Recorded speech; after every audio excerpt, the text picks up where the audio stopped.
Finals. Dark. Maru.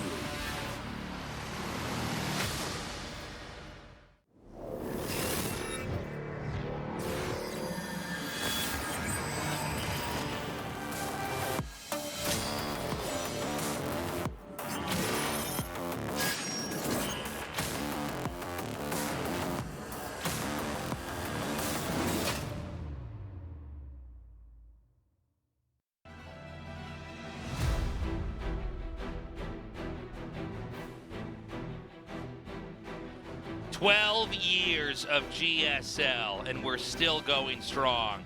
12 years of revolutionary strategies, new ideas, new plays, sometimes new players, but this time it's two faces you're all very, very familiar with.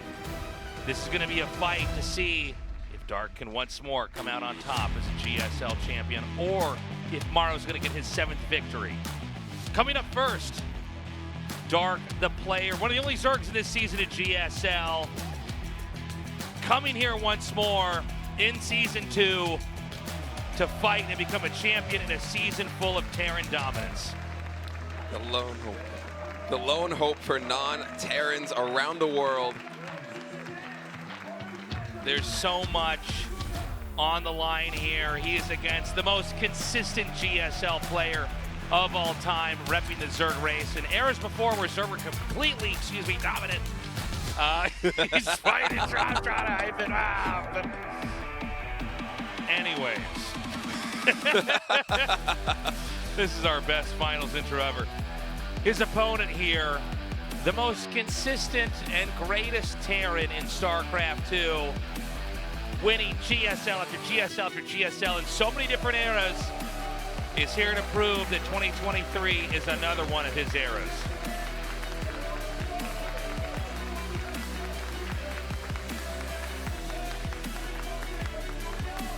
So here he comes on the stage now.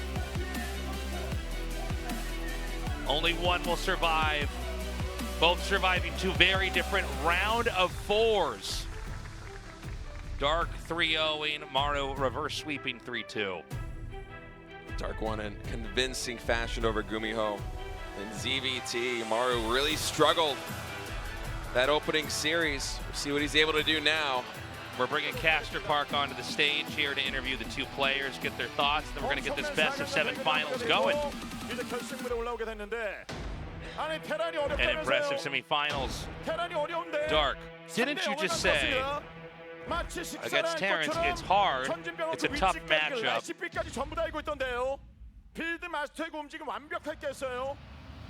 Yet you spotted both proxy barracks, you destroyed it, you crushed base. Yeah, I beat him 3-0. It might have been an easy journey here, but it doesn't mean it's going to be easy now. I'm going to give it all my energy. Maru's here now. He managed to get a reverse sweep.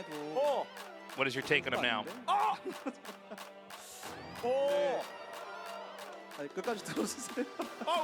When I saw him down 0-2, I thought, oh, he's not the same guy. Then I saw him come back and win 3 games.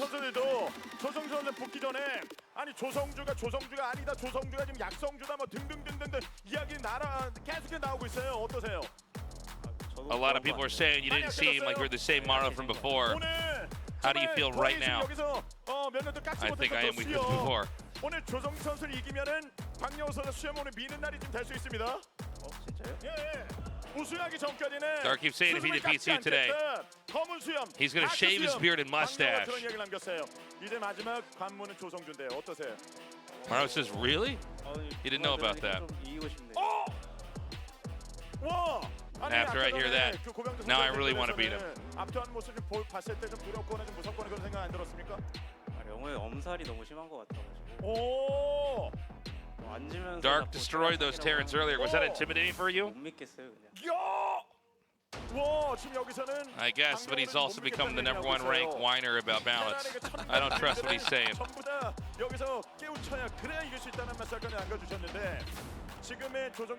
You said Terran has like 300 builds. 테란한테 1000개의 빌드가 있다면 그중 700개는 성주가 만들었거든요. 그렇기 때문에 굉장히 좀 힘들 것 같고 선수가 좀 입담이 많이 늘어서 약한 모습을 Ball 많이 Terrans have 300 builds. 표정 보세요. 웃고 Maru 있잖아요. has thousands of 아니 builds. 서로 지금 아니 보는 순간 웃음이 Even if he has a hard 절로 나와요. semifinals, 사실상 표정으로는 뭐 거의 Casper Parks is 우승했다는 looking at Maru's 표정인데 face. He's laughing. 지금 그 많은 결승전 중에서 오늘 10번째 Your facial 결승전인데 expressions seem like you're already ready to win the season, but it's your turn again to take the finals. Don't you feel pressure? Do you feel nerves? What do you feel? 안 드는데. 박용우를 보니까 Feel not a whole lot. 긴장감이 아예 Is that because your opponent is dark? 아니요, 영호 형 잘하니까. No, no, no. 제가 저도 I didn't mean it like that. 하면 되는데 저 수염만은 지키고 싶네요. Zark is a great 아까 Zerg, 전에 김동 선수의 대결된 표정 완전 굳었었어요. 하지만 박용우 선수 만나고 난 but I'm 이후에 worried about his beard now. 수염을 지키고 싶다는 이야기 남겼습니다. 수염을 기르면서 그동안 계속해서 각오해 왔죠. 조성주와 만나오는 After you've grown your beard out and your mustache out. 오늘 그날 될 수 있습니까? 이기고 나서 면도를 좀 하고 싶은데 네. 사실 정이 좀 Will you 들어가지고 shave it today? Will today be the day? 좀 들었어요. 수염에 정이 좀 수염이. 들어가지고 저도 정 들었어요. 지금 보니까요. 네네네. 우선 우승하고 나서 한번 생각해 보도록 하겠습니다. Now I was thinking maybe I'll shave it, but now I'm feeling affection to my facial hair, and I know I'm going to win. 영호 형이랑 7전자는 항상 Any words to your 힘들었던 opponent? 것 같은데 이번에도 좀 재밌는 게임. Whenever we have a best of 7 matchup against Dark, 자, 그렇다면 we always have a full set. It's always pretty crazy. 저도 여러분들이 이렇게 많이 오신 만큼 I hope I have a good performance for my fans. And what about you, Dark? 가서 재밌는 경기를 Excuse me. 보여드리고 싶은데 선수가 We have lots of fans here at the studio. I hope we have a full set. 하고 있는 상황인데요. 과연 어떤 결승전 드라마가 만들어지게 될지 여러분의 뜨거운 And I hope all the fans and players enjoy tonight's matchup. 시작하겠습니다. Casper Parks says make some noise. Let's get this started. Shaking hands. No fist bumps. COVID's over. That's Casper Park right. tried his best to hype that one up, man. All right, guys, we're going to go into this best of 7 here to find out who will be the champion in Season 2 of the GSL Codex.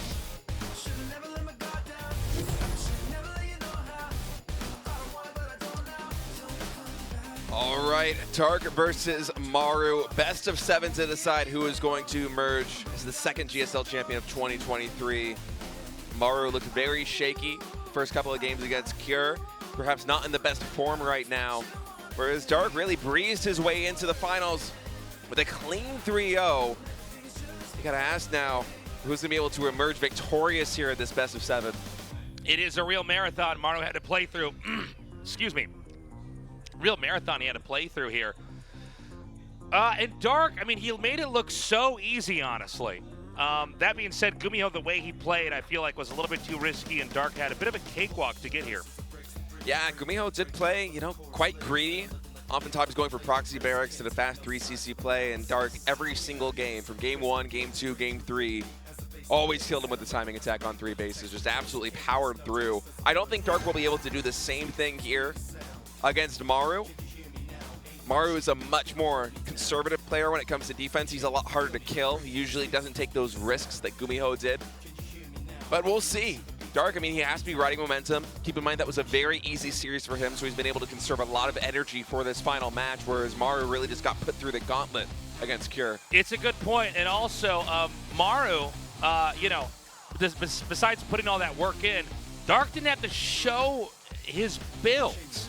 All 3 games that he played against GuMiho really came down to Dark identifying what's happening and reacting properly. Dark never had to show what his late game ideas were, what his expansion patterns were in a long game.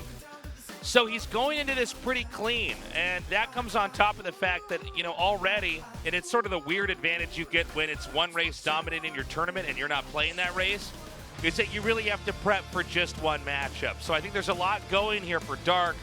Now, if Dark wins, it's going to be huge. He is one of the most accomplished, not just GSL, but overall, not even just in StarCraft 2, StarCraft 1 and 2 pro gamers of all time. But if Maru wins, it once again sets another record here. Another GSL untoppable score where it will be his 7th GSL Codex victory. Yeah, I feel like what we're seeing Maru do this year, and really over the course of his career, is something that will never be duplicated here at the GSL. 7 championships on the line right now here against Dark. Maru, he won the first season against Cure. He won the rematch against his first season opponent in the semifinals, and now he has to face off against the only Zerg to survive the Terran onslaught of Season 2. Zerg, the most dominant race in the GSL, but this year, Terran killing it, and of course Maru, the only player who could ever hang on against Zergs when they were crushing it. Let's see what happens as we go into this best of 7 with two of the most iconic, not just Korean, but global StarCraft 2 players in the entire world in the 12-year history of the game. I could not be more excited to see who's going to come out on top. Yeah, it's hard to choose who's going to take it, and I got to say this one, I fully expect it to go the distance. Game 5, Game 6, Game 7, all the way here. It's Dark and Maru, two of the top players in the world. We'll see how they battle it out here. Going to set number 1 on ESL Dragon Scales. 2023 GSL Season 2.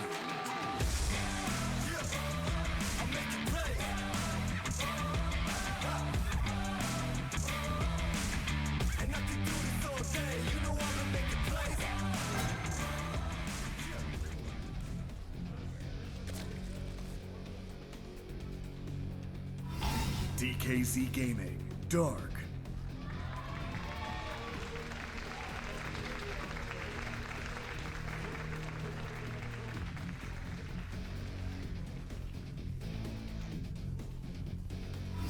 Onside Gaming, Maru.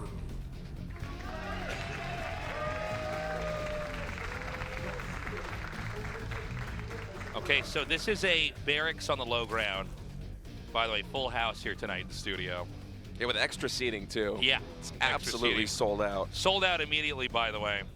So I had a lot of messages filling up my inbox about tickets to get in, but I'm telling you guys, you got to buy it like in the first 5 minutes of when it goes on sale. Even today, man, StarCraft 2 finals still fill up.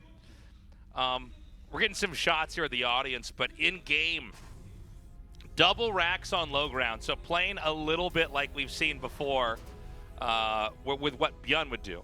Yeah, Bjorn really pioneered this opening in Season 1 of GSL this year, and it was kind of slow to ramp up. Oh, I love that drawing right there. That's beautiful.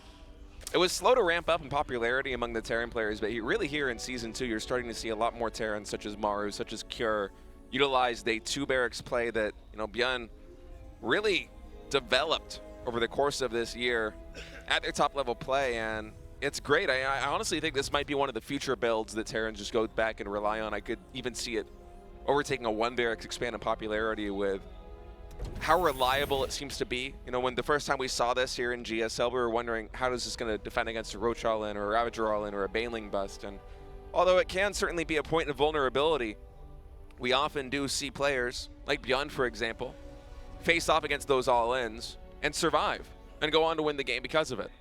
You know, the more I cast this build that Maru's doing, and as you were mentioning, State, we've seen Bjorn do a lot, the more I like it. I think that it adds a lot of flexibility while still generating the threat of 2 Rax Reapers, which is a lot. There's a lot more you can do with 2 Rax Reaper than 1 Rax Reaper. So, and the fact that you have the wall in here, you're able to, at the drop of a hat, start your command center and tech behind it.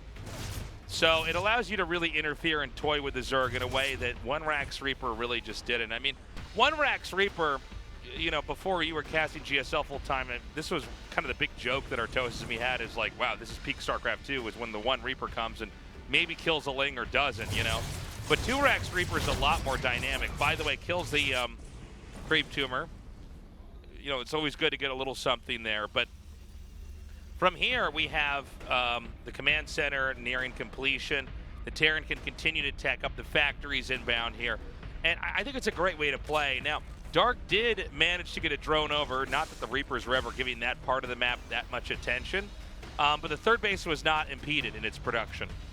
Yeah, third hatchery coming down here for Dark, but Maru with a very fast third command center on the high ground, actually outpacing Dark in the expansion game. So he's looking to play a lot more conservative, economic-focused style here in Game 1 against Dark, is with Zergling speed completed, these Reapers are all just going to be on defensive duty for the majority of the rest of this game, and you know, Maru doing a good job of just trying to hold back the Overlords from getting critical scouting information like that third CC. This was something that really came back to bite GuMiho in the butt in his series against Dark was so on top of his scouting It felt like any time that GuMiho was overextending in terms of expansions or unit composition or, you know, tech rate, it was always Dark scouting it out, recognizing that he has the potential for a kill move, going for it, and then winning the game because of it. So for Maru here in this series, I think it's going to be very important that should he go for greedy plays such as this 3cc opening, he's going to have to keep it in the dark and really not let his opponent know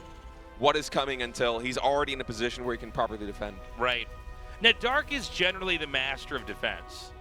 He's usually very good at holding on and actually getting out more drones than I think pretty much any other Zerg that I can think of in GSL. And, you know, eventually bouncing back. But he's also very ready to, at the drop of a hat, go super aggro and try to come in and hit hard. Now, this game looks like it's going to be one where he really wants to try to tangle with the Terran and their pushes by going 1-1 right away here. I would imagine we're probably going to see a Spire no matter what with the Baneling's Nest here. He's going to play basically the classical style of TVZ that we're pretty familiar with, which is going to be mass Lings with Banes and Mutas to boot. Yeah, Dark seems to be going kind of half and half between Ling Bane Muta and, you know, Roach Ravager timings and such like that. And I in think his that's, games. I think the fact that he can go between both makes it hard for these other players to prep. Oh. All right, let's see these connections. 6 Okay, drones going down. that 7 is in fact. so many more kills than I thought was going to happen. Oh, this one's also hasn't even got the shot off yet. He wants his. This is a lot of lost mining time. Ooh, gamer alert. For a second, I was confused about what happened. Like, I didn't see the drone after the cancel. Like, wait, did he cancel it and then it died? I'm like, can a Widow Mine turn into a spore crawler? Yeah, that was a really effective That's when Blizzard drop. really ruined the game when the Widow Mines fired spore crawlers and helped the Zerg out. This is still going on, by the way. The mining here in the main base has been pretty much non-existent. I love what Maru is doing, just burrowing and unburrowing and burrowing and unburrowing and buying as much idle time as possible. Finally does get 3 Lings on the cleanup, and now Dark's out of position to stop this drop. So 1-1 hasn't been completed yet. Ling's out of position. Drone goes down after he gets canceled. The creep tumor is getting pushed back a little bit here. Behind this, Maru, keep in mind, he went for that really fast 3rd CC. Now powering up with 3 more barracks at home. Okay, the Marines are going to come through here. They're continuing to shave off Lings. Oh, the Widow Mine. Oh! Wow. It was perfectly layered underneath the bush itself. Easy to miss. The medevac was heavily damaged, but it wasn't picked off. 1-1 is about to finish here. And, you know, we're seeing Maru, by the way. We were talking about Dark going for that classic style. Well, we're seeing the Terran equivalent of that, which is Marine medevac coming out and sort of canvassing the ground, trying to clean up as many Lings as possible, then picking up and pulling away. Yeah, behind all of this, Maru's been able to secure his 3rd base pretty much undisturbed because of the high pressure he's putting on his opponent right now, as Dark would really love to secure his 4th hatchery, but once again it gets denied. The drone dies. This queen in the front might fall. Instead it gets transfused by its buddy, able to survive for now. These Banelings not able to actually morph in. And upgrades have equalized. It's 1-1, so Maru, excuse me, just decides to take the trade. Now that surface area not good enough for those Lings. Yeah, it does seem like Maru is coming out slightly ahead over and over, and these little advantages do begin to compound, especially when you get bigger and bigger armies. There is a Baneling ambush. Oh my goodness. Dude, that was so close. There is a Baneling ambush that's going to try to hit these SCVs. We're going to get a shot of it, I hope. Coming into the 3rd base. Maru's focusing on microing his army, but not too many SCVs going down, 13 in total. I mean, Maru, he's happy just to focus right now on securing this position here at the natural expansion of Zerg, as his army supply actually dwarfing, and Dark going for a big counterattack during this. Well, I mean, the SCVs are killed, but Maru's position's pretty healthy. This counterattack isn't going to do much. This is such a great spot. This is like a really, really difficult position to try to take on, because the tanks are getting so much value while never really actually being damaged. And he can even rotate those Marines in with other, or out with other Marines in. Another big attack, actually maybe an attempt to intercept reinforcements, and patiently so, Maru's going to pick up and relocate. Now, he is going to get some Marines up here. He's going to siege up. But on the other side of the map, you can see that Maru's quietly trying to send this army up here. Dark does catch the tanks, but the rest of the infantry are still going to go up to the northeast. Yeah, this counterattack should get a lot more SCV damage done, but Maru really going blow for blow, attacking the top right. Baneling's actually coming into the mix as well. They will connect with those first couple of lanes. Only 3 SCVs falling, but the third base right now for Maru completely thwarted from mining. And finally, the lack of transfuse energy really catching up to these queens as the queen count falls all the way down to 5. Another one here should go down momentarily. And Maru keeping the pressure up, now attacking the third base. And really breaking through the main. We might be at that moment. When those tanks went down, well, hold on. Yeah, actually, this push in the main, it's a lot. Oh no, he right-clicked! He right-clicked! Yeah, those were not on attack move. Oh my god. Oh my god. Yeah, that's a bad situation right now for Maru. He had so much momentum a moment ago, but Baneling connections, big ones, both on the right side and here in the main base, leads to Maru equalizing in military supply against his opponent now. He was ahead in army supply for a good bit of time coming into this, and now a little bit worse for wear. It's both of those tanks. Yeah, really nice pickup. That was pretty nice. Baneling landmines here at this third base, by the way, on the ramp. I think if he had A-moved that, yeah, I think he would have killed all the Banes. I think there's no way the Banes actually connect. Would have been close. Maybe one of them gets up there and brings the Marines into the red, but I think they survive. And oh no. Oh boy. Yeah, he's just going to take it because it will kill the siege tank. You might as well get what you can take. The one Dark Swarm host is out on the map now. Behind this, by the way, Dark has been teching all the way up in a hive. Ultralist then underway. 3-3 now coming. 2-2 about to finish here for Maru, and Adrenal Glands also being researched by the Zerg. So he's really about to have, you know, a supremely upgraded Ling Baneling army. And with some Ultras added into the mix too, I mean, should he get shit in his plating, considering how far behind Maru is in upgrades, it might just be a little bit too much. Yeah, you know, when you're only on this limited number of gases, it's a little bit trickier to try to get the Ultras out in the number that you want, especially if the Ultras can be sniped at all. It's a problem. Oh! That was amazing. That was so close. So many moments we have the opposite happen where they just get in. But Maru pops that up. I love how the one egg that survives here is going to be an Ultralisk someday. He's going to wake up. Yeah, he's going to wake up and be like, what happened to this place I'm from? I think they're going to get into the natural this time. No, maybe not. And Maru doing a good job of fighting back on the army supply. The economic damage on Dark is really starting to add up. You know, taking down the top right base and that fourth base over there in the center right position hinders Dark's growth quite a bit, but Dark is fighting back. Keep in mind, Maru, this entire time he has been sitting on 3 expansions, and this third CC keeps having to lift. The SCVs keep having to evacuate and then repopulate. You know, if Maru can maybe take the next fight here, I think he can win this. He's going to hit the new fourth base, I should say. I don't know. It's a scary situation, though, Tasteless. Those Ultras are heavily upgraded. Shitness plating will finish soon, as well as 3-3. Adrenal Glands is already done. Okay. These Lings are going to absolutely power through. It's going to be a counterattack. Oh, my goodness. But I think he can kite this. I think he can kind of make this work. Yeah, there isn't enough support here for the Ultras. I guess that third base isn't even really mining. Both sides are, you know, really beaten up here. Zerg is going to take in the base all the way in the top right. I guess it's actually finished. Yeah, Ultralist armor upgrade now has finally completed. 3-3 will complete soon as well, but they've already taken a ton of damage, and now you have to wonder, you know, with Dark's economy, is he actually going to be able to remax? It might be too heavy on the Ultras. All right, he's going to kill a lot of these drones over here. There's only a handful of Lings on the map right now. Yeah, you know, it's funny. You can watch the Banes, you can watch the Ultras, but really you need to have like a certain amount of Lings for those other units to do their job. Otherwise, Stim Marines can just kite. Yeah, you need support. Oh, it's not going to get it. So close. It finishes.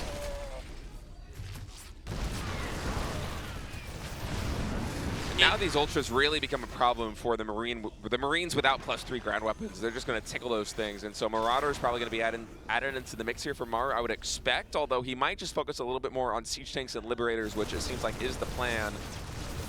You know, these Marines, they can do so much here in just running back and forth and basically, over time, you know, chipping away at the hit points. Looks like he's going to set up a kind of position a little bit further back to try to continue to macro up over here. He's switching into Marauders with those 3 barracks now. Yeah, this is a smart move. He needs something that has actual sustain versus the Ultralisks. By the way, I don't think that Zerg has like a lot of options. Keep in mind, if the Hive falls, it is a tech reset, which means like Ultralisks are now the game you're playing basically from here on out, unless we get, you know, a full tech recovery from the Zerg.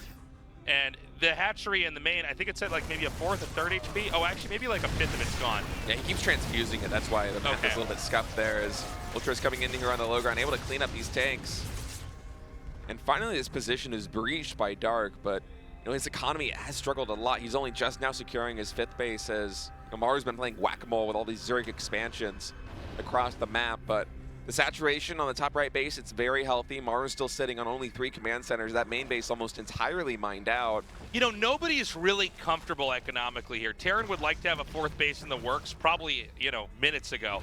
Zerg has basically been recovering 4th base over and over and over. Is now up to 5, although this base, we're looking at it right now, not exactly the easiest to take. I mean, you could hold it in a drop like that, but if a push with real force comes through, it's a problem. However, what Maru seems to want to go for is really just continuing to make the main this place you got to defend. There's not a lot of creep up here. The Hive is here, and again, that's one way that Zerg can lose that is unique to the way you can lose with any other race. Like Protoss and Terran don't quite have this situation, so there's a tech reset. Yeah.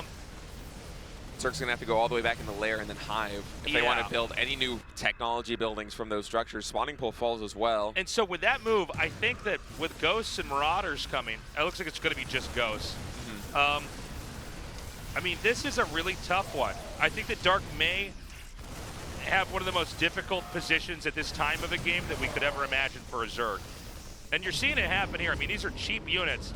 He's getting so much damage. There's so much micromanaging that Dark has to do where he literally gets like no value other than not losing his units. Yeah, and Maru's been doing a great job with these drops of really keeping Dark back in his base and allowing himself to build the army back at home that he needs to actually start to mitigate the threat of these Ultralisks, because 7 fully upgraded Ultras, even if they don't have that much of an accompaniment of supporting units, if they're going against pure Marine tank, they can do a lot of damage. But now that Ghosts are added into the mix, now that Maru has a good number of Marauders as well as Liberators also assisting, it's really going to come down to counterattacks here for Dark, and it's also going to come down to the Infestor usage. Okay, 2 Ultras fall, and I mean, these counterattacks, it's not a bad idea. I don't know how much they're going to get done. He should be able to scan that. Does he not see it? He might not know. Yeah. There's so much going on. It's wild, in these really hectic, chaotic games, how much Burrow actually works. Yeah, it's very tough to follow. Even with the sensor tower, sometimes players still get tripped up on that. Dude, Maru is getting so much value out of those attacks. He got almost everything out. Yeah, some C-Chinks did fall, but really, the linchpin of the defense right now is going to be or the offense, I should say, is going to be the Ghost Marine Marauder composition that he's running. Hey, where is the Ultralisk Cavern? Ultralisk Cavern, I actually don't know. Just by the 3rd base. Because with the Hive being reset, by the way, this base is about to fall. If you could kill that, Zerg just has Lings. Ultra's still building, or still under construction. Yeah, it's right by that 3rd base. Yeah, in between the 2nd and the 3rd. So probably a place Terran can't get to. These counterattacks are doing a lot of damage, but really the army that Maru was mustered, it feels like it might just be unstoppable. And this is a fully healthy base that's getting taken down right now by Maru. So Dark, he's basically going to be on 1. I just saw that Ultra in the main. He's like, oh, no, I can't do it. I can't hide here. They see me. Dark's really on only 1 mining base fully, that top right expansion. And Maru's army is not getting any weaker here. I mean, he's going to come forward again. I see 1 Ultra. Second one comes in now. Yeah, there's not enough transfused energy either. 7 Queens, none of them to be found here on the middle ground.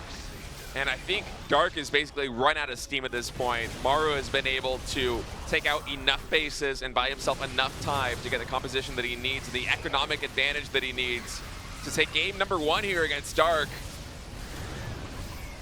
Yeah, there it is. GG. Maru takes game 1. What a hell of a game that was. I'll tell you, really cool approach from Maru. He basically identified that, Dark's going to be too stable if I try to push in here, but he did organically soften up a position in the main. And so it was like, you know, in House of the Dead when the boss comes out and he's like almost invincible, but then like his chest opens up and it shows his heart, so you fire your gun in there. That's what he did to Dark. It's a beautiful analogy. He did. It was the boss fight, but you just shoot.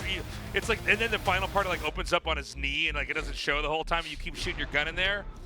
That's what Maru did to Dark back there. And killing the Hive. I mean, suddenly most of the time Zerg have a whole buffet of options of tech and ways they can play the game. Not anymore, my friend. You've been reset. And even though Dark played very well, Maru was ultimately able to then, with a very direct push, close that game out. Yeah, Maru was able to navigate the mid game and late game so artfully there against Dark. And you got to wonder where Dark's going to stand here in the later stage of the game. Keep in mind, he's 3-0 against GuMiho. All of those were very early finishes. They were all timing attacks. We'll see if he's able to fight back here in game number 2. 2023 GSL Season 2.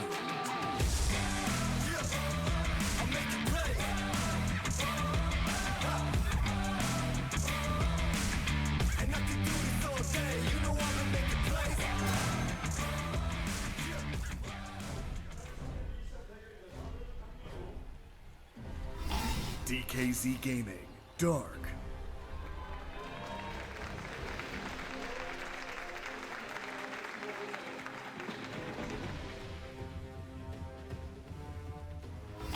Onside Gaming, Maru.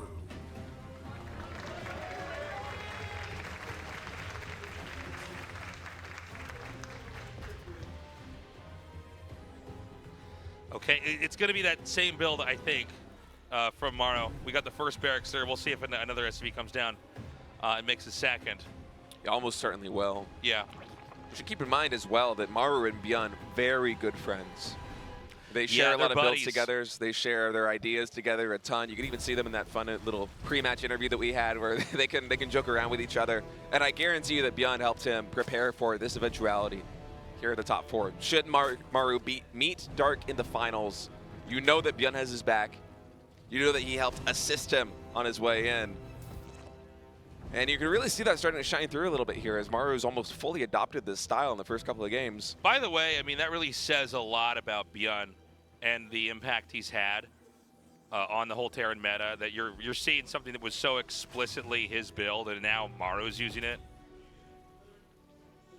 Yeah, it does go to show, you know, once somebody can set the bar and really prove, like establish a proof of concept the way that Byun did in Season 1 and also here in Season 2, eventually other players are going to catch on. And for Terrans now, it's just one more tool that they have in their belt in this matchup where they can bust it out at any time. And there's so many different ways of opening off of this build. Sometimes we'll see players go for, 4 barracks into stim and combat shields, +1 ground weapons, and just absolutely book it with Marines, no medevacs, very early pushes. We saw that in Season 1.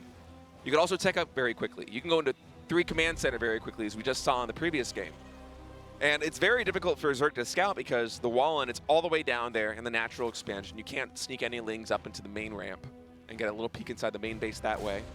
And there's almost always a good number of Marines, which you can also hide very well because your Wallen is just so sturdy there in the front. You don't need to build a bunker or have this supply depot that's kind of flimsy walled into the natural expansion. Yeah. You only need to show a handful of Marines, whether you're going 4 barracks, whether you're going for a 3rd command center or a factory and a starport, like a 2-on-1. It doesn't matter. And so for Zergs, they don't have as much information on what the Terrans are preparing to do. And for a player like Maru, who, as Dark said, basically has thousands of builds at his disposal, he can truly utilize the full Terran arsenal the same way that GuMiho can. And then it becomes very tricky because Zerg is the reactive race, has to try to identify what problem it is they need to solve, and then navigate the game to a solution. At any time that Terran can delay the answer for Zerg in terms of what the problem is they have to find, well then suddenly it becomes way more difficult for them to actually win the game. Yeah, very well said. This game, it's going to be a 3rd CC, so you're keeping the Zerg guessing a little bit. The 3 Reapers, which by the way, I mean it kind of exemplifies the flexibility of the build. You could just get 3. That's the norm even with this build, is just 3 Reaper opening. And 3 Reapers, as opposed to the 1 Reaper that was popularized before in GSL, you can actually start killing tumors. You can actually force a ton of lings. And even if you're not getting direct damage on drones, at least you are forcing that larva to be used in military. He's going to wrap around down here, just try to be as much of a nuisance as possible. We're in the phase of the game where the Zerg is just trying to chain the creep together with the 3 bases so that you could traffic units easily back and forth. And so, you know, right now it looks like there won't be too much eventful stuff happening here. We're basically going to see Terran try to just build up steadily into that 3rd base. This is a high-speed Ling Reaper chase we're seeing. This is crazy. Well, they get it's the like last an action one. movie. Yeah. And this seems to be pretty much the same build that we saw from Maru in game number 1. Going for a 4 medevac, or 4 Widowmine drop, excuse me, with that medevac. Dart going for his lair, getting his Baneling nest up, still droning. Very comfortable position right now is the 1 Reaper, the lone survivor from that earlier chase. And just to live another day. And now, Maru's going to move out on the map with this, but I think he's just going to try and feign a little bit of pressure. He wants Dart to stop droning. He wants Dart to build some lings, because Maru back at home is trying to catch up on work account with that 3rd command center. Yeah. You got to be careful, though, whenever you have the Widowmine drop. I mean, let's not forget what happened in game 1, where it's like what was it, 7 drones were killed, and then 1 was turned into a spore crawler. Might have been even more than that. And so this is, you know, he literally flies in between the overlords. Yeah, Dark much more well prepared this time. But oh, fantastic positioning right there, right behind the mineral. That's going to be a big connection. Every single Widowmine gets out. He might have not gotten as many drones as before, but he certainly got his worth and lings. And now the medevac is going to scout the Spire tasteless. So Maru knows exactly what is coming. Yeah, this is pretty good. By the way, you know, last game I was talking about how I thought he was going to go for Spire, and it didn't happen this time. He is going to go for it. I think last game he might have gone for it if it wasn't for that Widowmine drop. It just set him back so much that you can't really afford to go into the mutas. Yeah, I was wondering, because 1-1 started now, and so I thought maybe like, oh, is there like some new thing where you never go Spire if you go 1-1? I don't think that makes sense, but now I see he's doing it again. Some players will do it, but Dark has been favoring Muta play sometimes, and oh my goodness, is this base unprepared. Can he get the Baneling nest? Probably better to get the Queens and the drones here. Yeah, get the guaranteed damage. Oh my goodness. How many? There's only 8lings on the map? Wait a second. I didn't realize the situation was so dire. Yeah, well, you know, it's funny. You don't lose the drones, so you think, okay, great, I'm fine. Well, now you can actually be hit by Marines, where before the Lings always made it impossible if you don't ever hold your ground. Stay! Yeah, that Widowmine's going to get another one. Oh, 2 more. Double. By the way, I honestly think if Maru had just sit on that natural expansion, this game might just be over right now, but he's playing it very safe. He's going back home. He doesn't know exactly where Dark's economy is at, although he knows it's not in a good place. But he didn't want to lose those 2 Marines to, you know, some Banelings coming in with speed and some Mutalisks focusing down the medevac. So instead, he's just going to regroup, and now that makes this push even scarier. 31 Marines on the field right now, pushing against a very low number of Lings. I mean, the Baneling connections here have to be huge. There's 4 Queens, 30 Lings, 8 Banelings on the map. 1-1 about to finish for both players. And I don't see any world where Dark holds this base unless he gets some of the best Baneling hits we're going to see. Infantry attacks about to finish. That's before a single Baneling can connect over here. I don't think the Evos are going to be killed off. I don't know that Zerg wants to even wait for the 1-1 to try to hit. Oh, hold on. He is going to get it. He is Transfuses? No transfuses. Oh, he saves it. He saves it. But at what cost? Yeah, the Baneling's not getting the most efficient hits right there. Everything gets focused down. Dark is still going for the counterattack at Maru's 3rd base, and now the Marines just stem forward. There's nothing to stop him. Oh, and you just see Dark lurch forward in his chair. GG. Wow.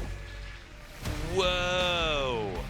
What a great series so far, but I'm getting a little worried this might be a one-sided one. Yeah, Maru just seemed to have the perfect read on that after the first Widowmine drop. I mean, not only did the Widowmines in the main base kill so many Zerglings, but then he scouts the Spire. He knows that Dark is investing these resources into upgrades for his Zerglings, into getting, you know, eventually Mutalisks out on the map, and it was such a fragile time for the Zerg economy. Maru just comes in with that double medevac drop. It doesn't get spotted. It comes into the main base. The Queens are split off from each other in 2 separate groups. Maru's able to isolate them, and it was just one of the best trades you can get with any drop. And I legitimately think that 1 drop had the potential just to end up the game straight up, but Maru, he's very smart. He's not going to risk it. Yeah. He pulls back, he comes with one big push, and there's nothing that could stop it. Getting those lings. It's a funny moment you don't normally cast is that Dark was set up to sponge the shots from the lings, and instead of Maru picking up and trying to reconfigure, he just kills the lings and goes, my turn. Yeah. I'm going to come in with a drop, and it really snowballed from there. Well, Maru's halfway there. Dark, by the way, he's losing in ways we don't normally see. He really is. I mean, in that case, dying kind of before mid-game really gets to where it needs to be. Really unheard of for Dark. And then, of course, in game 1, I mean, losing the main. Again, how many games have you ever seen, if you've watched StarCraft for a long time, like many of you have, that Dark loses his main? Maru looking so strong today.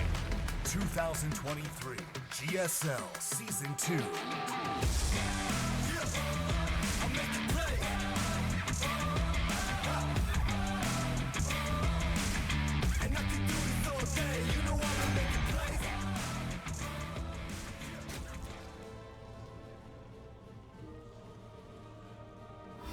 DKZ Gaming, Dark.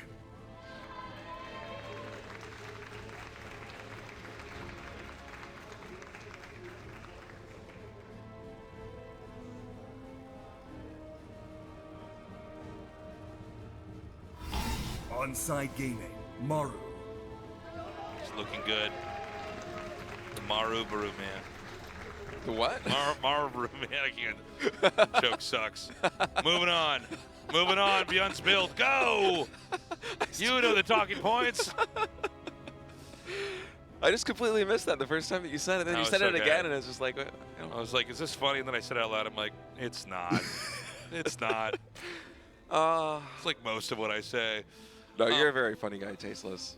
Um, Yeah, it's the same opening here from Maru. Chica Barracks on the low ground. I wonder whether he's going to do the exact same opening that we saw in game number 1 and game number 2, because those builds were identical yeah. all the way through. The 4 Widowmine drop, both in game 1 and in game 2, although it accomplished a different, how should I say this? It accomplished, I want to say like it accomplished different accomplishments, but that just sounds like so stupid. But it achieved different goals. The first Yeah. one was able to take down a lot of drones. The second one killed all of these lings. And in game number 1, the drones falling like that really set Dark behind tempo-wise. If he wanted to go Mutalisks, it no longer seemed like it was possible. He instead stayed on Ling Bane, played for a faster Hive, went for Adrenal Glands and Ultralisks, but Maru was just able to out-micro him and eventually whittle him down. And then in game number 2, the Widowmine drops, although they didn't kill very many drones, they killed a large cluster of lings. Yes. And that was at a critical time where the Zerg was trying to bank resources for these upgrades, for Mutalisks eventually because the Spire was coming, which the Bedevac also scouted. And so once he saw that, Maru's just like, okay, I'm going to fully commit now to this drop. 16 Marines come in, and Dark is basically at death's door right from the beginning. And the fact that the build accomplished 2 different objectives in 2 different games, and it still worked so incredibly well, makes me think that I wouldn't really mind to see Maru bring that out at least once more in this series, the exact same variant. Yeah, I think that, and sometimes that's the scariest style, where it's like you kind of know what they're doing, and there's not much to it other than that it's efficient and well-rounded, and it gets the job done. Ooh. Oh, hello. He's mixing it up, though. So this is a pretty crazy variation of this build. So he makes 2 more barracks in the main. By the way, if you want to win a best of 7, sometimes this is a great way to do it, is to have one starting opener, but it actually branches into like 5 or 7 different openers from there. Where every time you think your opponent's going to adapt because they start to see the same thing, there's another twist and another turn. Especially if all the openings look the exact same way and you can't scout beyond that point. Right. Which is exactly what this Beyond build does with its 2 barracks on the low ground, as Dark, in his vision, is just abysmal. The only thing that he has close to scouting Maru's base is an Overlord of the Natural Expansion, where Maru can basically decide what information he wants to feed to his opponent. And so for now, the roaming continues on. I think, for anybody watching, I think the idea here for what Maru is going to do couldn't be more straightforward. He's going to attack with a lot more units than you would normally expect. Just like in the last game, he got that 3rd command center up. And, by the way, last game, I don't think he ever expected for Widowmines to connect to Lings and then he dropped with Marines. It just sort of organically went that way, and so he found the opening. had intuited that there was a way that he could make it work. This time, he's just going to push, and it must be because of the way the Overlords would be positioned on the map. I can only imagine that's why you would do this. That he's going to try to go around through a blind spot and then kick in the door. He's going to come through and start trying to stim down as much as possible and snowball the damage. Yeah, there's a ton of Marines on the field right now for Maru, and Dark is going for Roach Tag. I'm assuming that you come in through the left side of the minimap outside the Terran's entrance? Yeah, I that think has so. to be it, right? Well, then he just goes right through the middle, and we both look dumb. What do you think about that? You didn't have to say anything at all. Oh, he's pulling the boys. I actually can't believe this. SCV Centipede. Wow, okay. Well, This is really the... Does this work? There's no banelings, so those SCVs are going to take a ton of damage right now. It's only going to be Roaches coming out for Dark. He has basically no lings on the map. Oh no, he just built 4 more drones and Overlord's going to fall. Yeah, this is why he doesn't go around, by the way. That answers that question. He's more interested in getting there quickly than trying to, have you not see him at all. All right, Sim now coming in. SCVs are taking on the left side. Roach is connecting with Marines on the right. The transfuses, not enough energy on these Queens. They're very few and far between. One Roach does get transfused, but it feels like Maru, he might be starting to break through. Tasteless. So many drones fall. The Queens, one still alive. The Roach is here to tank. But keep in mind, there is no medevac coming with this push. He's going to go over here to the side. These Marines. He wants drones. Yeah, he's got to kill drones to equalize right now. All these Marines basically 1 or 2 hits away from death. As Dark with his Remax on Roaches and Lynx should be able to start to clean this up. And so now Maru, he's hunting for drone kills. He's gotten 20 in total, and things are starting to equalize. But really, Maru back at home, his economy, it's in shambles. He's at 21 SCVs. Not only did he pull the boys, but he cut SCV production as well. This is wild, man. Okay, so 40 workers for Dark, 23 for Maru. This is actually not good for Maru. And yeah, I mean, without medevacs, keep in mind, imagine there were medevacs there, that game would have ended.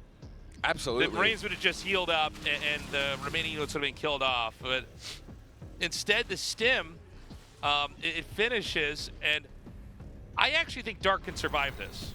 It does feel that way now. He's happily running back up to 51 workers to the 27 SCVs from Maru, and the factory and the 3rd Command Center are coming down now for Maru. And oftentimes we see this 4 barracks opening from Terrans, and it's able to work. Yeah. It's funny. Whenever you see the SCVs pulled like that, it's dramatic, but when it doesn't end the game, development is so hard to pull off. What it looks like Maru wants to do is try to draw some attention on one side of the map and then run in with Marines on the other. Now, the Army supply and the worker supply is actually way better for Dark. So, I mean, I would imagine Dark is fully aware that, there's only a few more things that can be done here for Maru, and all he has to do is swat this down, and we're going to be in Game 4. Yeah, it is starting to feel that way. I mean, oftentimes we see this 4 barracks opening, and should it not be able to get too much damage done, the Terran just walks back home with Marines. There's nothing that can really fight them off creep on the map that Zerg can have at that stage in the game. And then, a factory comes in, a starport comes in, a 3rd Command Center comes down, and we go into a later game. Right. Sometimes we'll go into a truly late game TVZ from that position, despite it being a 4 barracks opening. But because the SCVs got pulled there from Maru, and he was not able to equalize the damage with drone kills there at the 3rd base, it does kind of feel like Dark is running away with this one. Even the engineering base coming in from Maru are so late. I mean, we're soon going to have a wealth of +1 Carapace Roaches going up against unupgraded, damage-wise Marines. I think it's a matter of time before it's Dark's turn to have an attack over here that probably ends the game. The 3rd CC is going to get lifted. Now, Maru's not dead, assuming he doesn't die to the next attack, but he needs to get another base up. He needs to get into a comfortable, safe spot. But this is really Dark's game to lose, I think. It does feel that way. I wonder whether Dark is going to wait for Maru to try and take this 3rd base and then come in with a max push, similar to what we saw him use to defeat GuMiho, or if he's going to try and play for a later game knowing that he already has this edge. And usually when Zergs are in the position in the game where they can actually start to make decisions like this, it's a very comfortable spot where you don't have to be quite as reactive as you would normally. So the medevacs are going to be driven out once more. I mean, Maru trying to do what he does. if you look back on those GuMiho games, I think Dark's victory here that is probably inevitable. I mean, we'll see what Maru can do. It is Maru after all, but I think that Dark's victory is going to look a lot like one of those GuMiho games where it's like, okay, Terran player, you had your turn. Now is mine. I'm going to max out at a 190 supply-ish and just attack you. Yeah, it really does feel that way, especially with how many roaches there are on the field right now. Yeah. 40 plus, and yeah, Dark finally moving across the map. He's cutting at 67 drones, no more in production. 11 Ravagers morphing in. And just the right number of roaches back at home to deal with this. Yeah, they have +1 carapace too. Still no +1 infantry weapons on Maru, although it should finish in time for this fight. But you got to think that with a Ravager count this healthy and with this many roaches on the front line, Dark's just going to be able to pounce on these tanks. There's nothing that's going to stop him. The tank count's not high enough either to where, like, you know, groups are going to get obliterated here and there. And there's still tanks somewhere in the bag. SCVs are going to come out. This is probably going to be Maru in his death throes right now. Yeah, I mean, he is breaking through a little bit on the left side, but there's just so many more roaches and Ravagers over there in the top right. And although it might look like Maru is starting to stabilize with his force of Marines here on the left, I mean, the supply is really tough to tail. 30 SCVs dead, another siege tank about to fall here at the natural ramp. Yeah, and it's going to be the next attack that might kill him, assuming that Maru's even going to stay in the game for that long. Maru really trying an alternative strat when the stakes couldn't be higher, but it doesn't pay off. Again, so many workers going down here. So many more roaches just, you know, all marching across the map. Yeah, and 183 supply to 77. I think once these reinforcements come in, yeah, that's going to be a GG. Dark gets on the board, 2-1. Very cool to see. And so, Dark gets his first win, but it's kind of a weird win. Not all wins are created equally. I mean, obviously on the scoreboard they are, but he basically shot down Maru's crazy all-in. But Maru doesn't have to do all-ins if he doesn't want to, and the 2 times before this that Maru didn't do an all-in, he did just fine and won and was in that lead. Even if Maru had gone for this opening, same set of units, same set of upgrades, but continued SCV production and not pulled the SCVs with that attack, I feel like he would have been in a playable position. You know, you come in, you stim forward, maybe you snipe a couple of queens, maybe you kill some roaches, and then you retreat back, and you don't stim again. And it's a playable position, you know? You're going to be a little bit slower in terms of tempo than the Zerg, but we've seen Cure be able to do something like this before in GSL against good opponents. And something that's absolutely viable. All right, guys, short break. When we come back, the GSL Season 2 Finals continues on.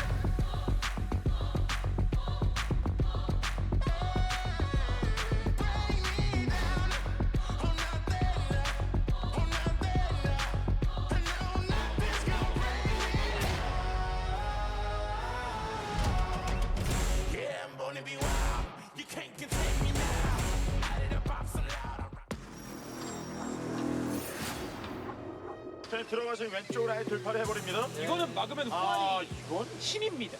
바퀴 개별적으로 도전하고 나서 운영도 지금 되거든요. 여기도 지금 박살내버리고요. 저 테란이 좋은 자리 잡고 지뢰를 매설해놓은 다음에 저그가 어쩔 수 없이 싸워야 괜찮은데 시작됐습니다. 그래도 지뢰 어차피 전멸을 그리고 좀 속이 터지고 있어요. 네. 아니 근데 확실히 연거푸 손해보다 보니까 결국은 지켜보시게 흑골까지 싹 다 들어갑니다. 여기도 자치지 못하도록 들어가서 자원 남거든요. 몰아냈을 때 그래서 지금 네 번째 4시 쪽 터져 결국은 일꾼도 24개 잃었고요. 이제는 보존하고 있는 저그가 가만히 있진 않겠죠. 김용호 선수가 모든 것들을 작년과 그리긴 했는데 그냥 그림 이 정도면 컴퓨터도 공격 가요. 희망의 불씨가 전부 다 사라지죠. 그렇죠. 8강 지금 자원 위주의 플레이하기 어려우니까 빼면서 점수를 따겠다는 거고 이번에 찌르는 타이밍은 조성주가 좋습니다. 상대 주력 공격 머리 위에 차오르게 싹 다 탔는데 그때 지뢰가 초대방 되는 거 말고는 없어요. 방금 반까마귀가 아래쪽에 돌았어요. 돌격모드 돌격모드. 근데 방매가 2개밖에 안 들어가서 전차 아래쪽에 2개 있는 거 저거 버틸 수 있나요? 자 해령불복으로 전차를 밀어내는데요. 여기서 에너지를 모아줄 수 있는 거라서 진짜 이게 이 현장이 흔들리지만 않으면 기회로 오긴 올 건데 이러면 엘리전도 안 되죠. 3사정이 나가요. 찐베이스에 3-2-2에 졌어요. 아 그리고 프로토스는 여유가 더 있었을 텐데 이렇게까지 극단적으로 뽑아요. 네. 전차 본진 쪽에 해방선 드디어 도착인데 그렇음에도 너무 타이밍과 조합이 좋습니다. 본진 이끌대였고 무난하게 너무 깔끔한데요, 타이밍. 해방선 한 기가 더 왔고요. 이마저도 전차를 줄이지 못했습니다.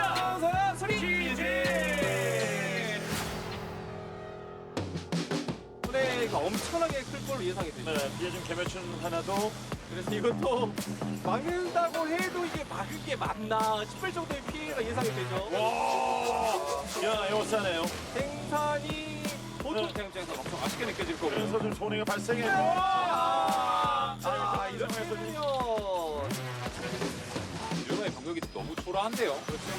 자 이병력 수비하는 병력 숫자를 좀 줄이고 있는 상황인데요. 순서도 높고요. 네, 병력 나 열심히 응원해주지만 이게 결국은 조글링이 활약할 수 있거든요. 특히 불면서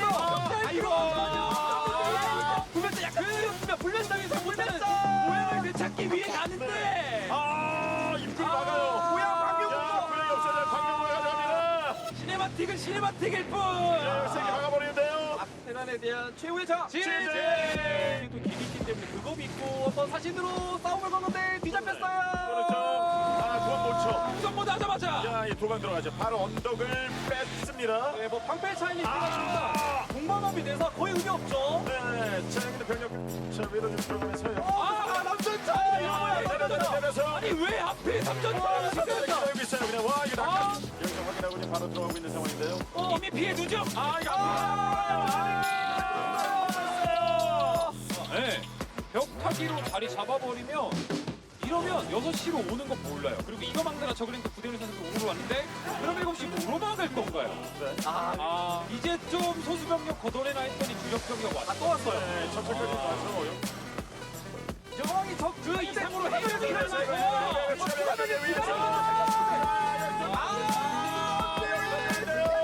그리고 전투 GSL Finals.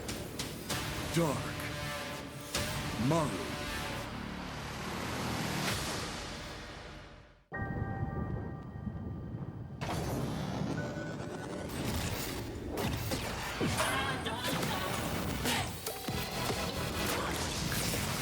우주급 텐션 최고의 토킹 핫식스 터킨.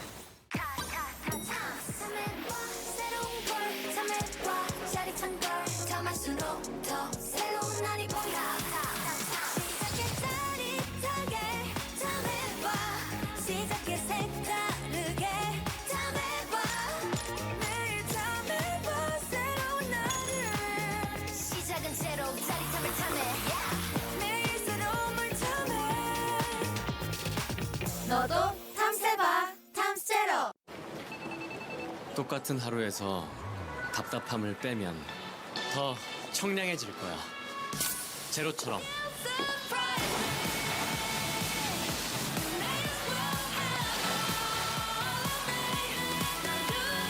우리 없어도 되는 건 빼고 살자.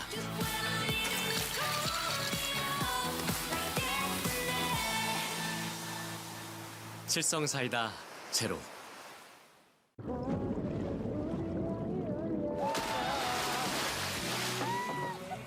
여름이 왔다. 마음껏 청량하자. 청량한 순간에 언제나 칠성사이다.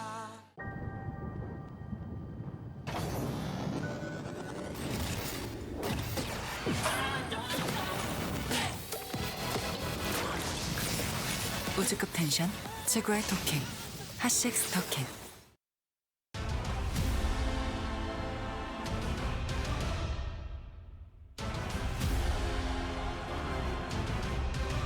This is final boss music.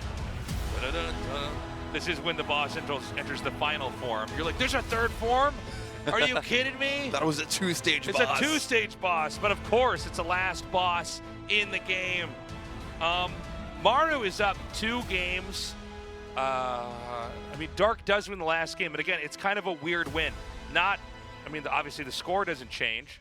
Every win is of the same value, but the fact that it's like a a weird two-base all-in, basically, that backfires and Dark wins. I don't think this is necessarily a good sign for Dark. Yeah, that win does not make me much more confident in his ability to take out Maru in later games. I don't think Maru's going to go back to that strategy at all. I don't think so.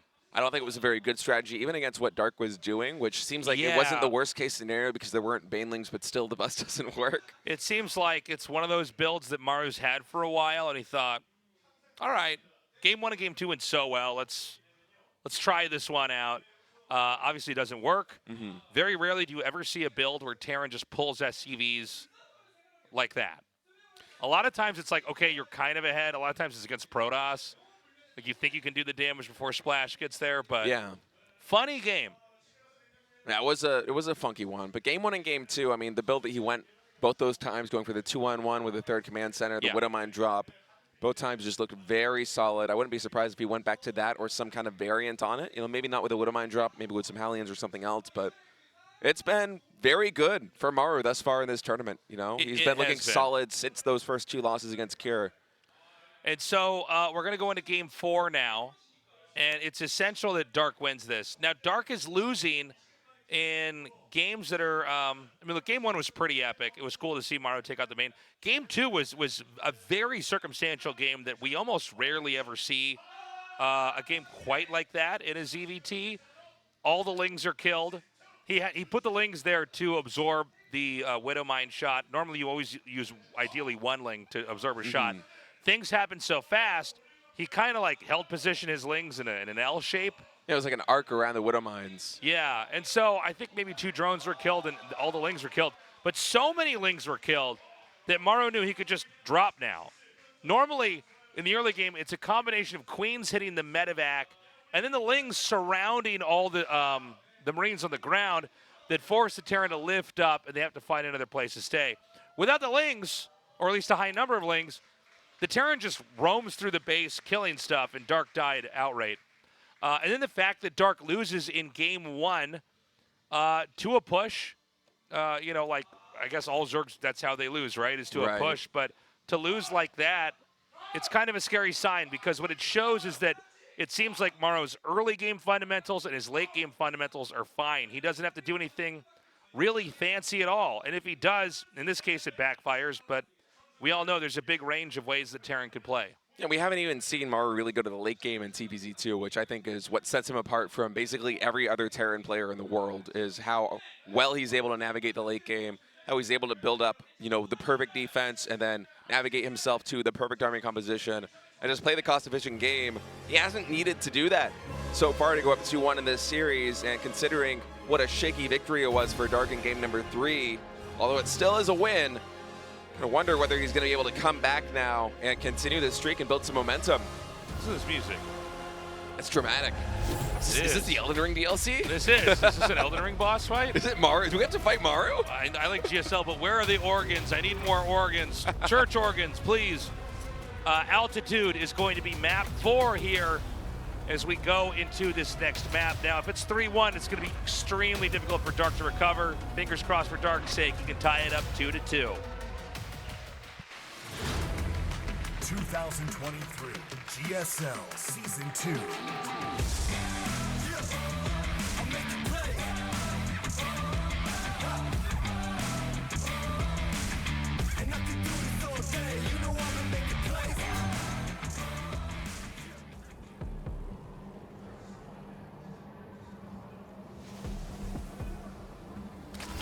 DKZ Gaming, Dark.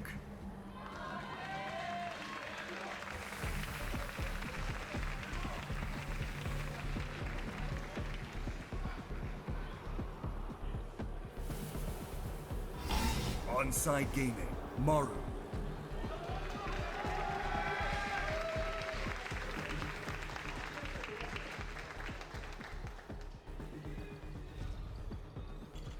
Okay, well, here it is again.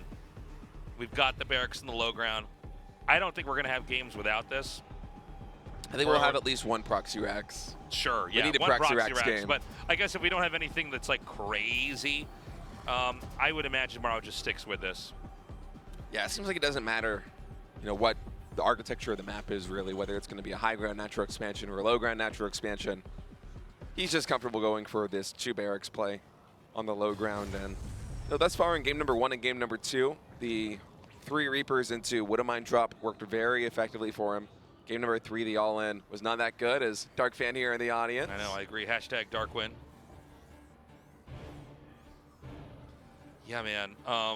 I am curious to see how Maru decides to mix it up, though, beyond the SCV poll, which was kind of, him just going for something a little bit zany after being up 2-0. Yeah, and I think there's like a certain level when you're ahead, especially in best of 7s, because you can get so far ahead, where it's like, well, I mean, it seems like you've got this, and it's not just about like trying to make that build work. It's like, well, if you win with this, it's even easier to close it out later.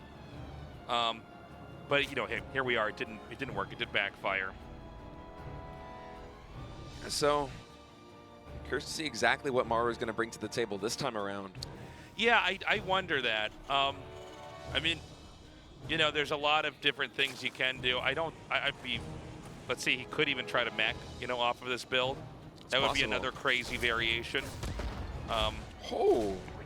Some nice micro there by Maru. I'm actually surprised Dark was able to throw the Sport Crawler down. Yeah, it was kind of a funny interaction that happened there. And he's just going to keep sending these 3 Reapers up here and trying to get done whatever he could pull off. Yeah, 3rd Reaper now rallying across the map. Tech Lab and a Reactor coming down at home for Maru, so pretty standard setup there for him. And his mineral count, I wonder if this is just be a 3rd CC.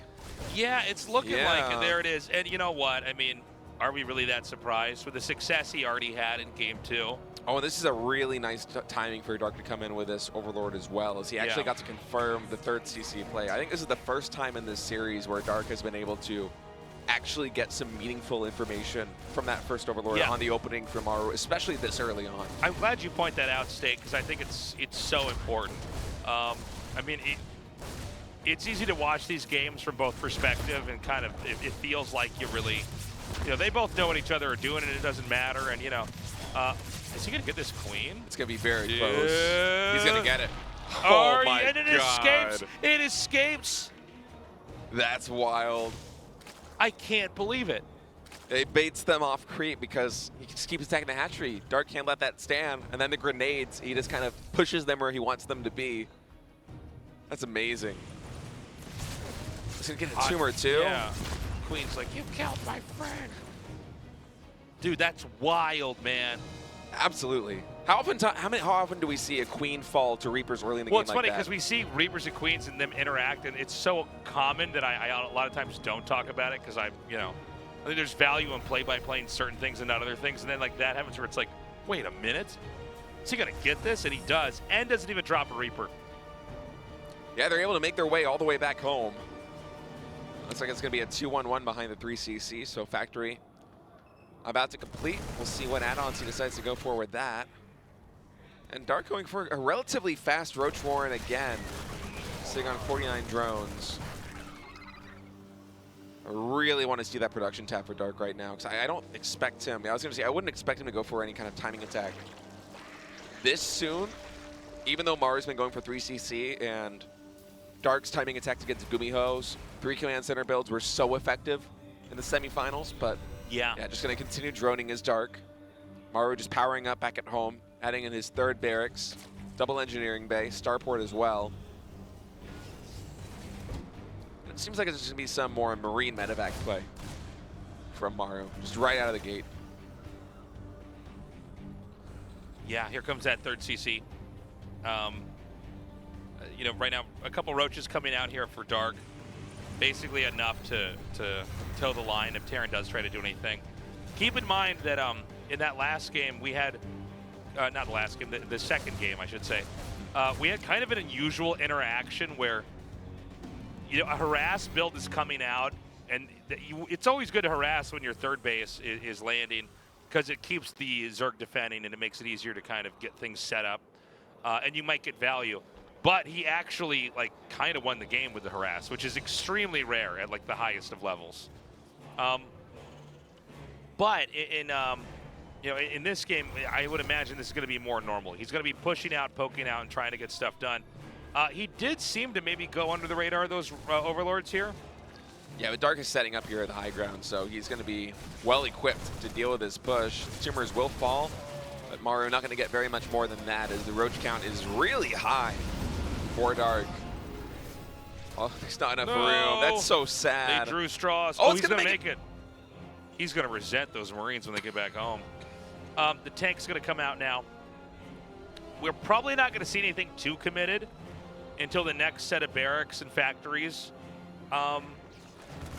get positioned in over here.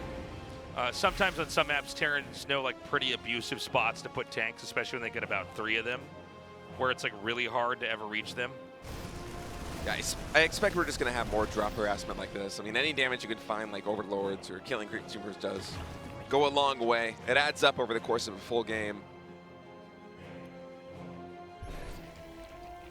Especially now in two different locations like this.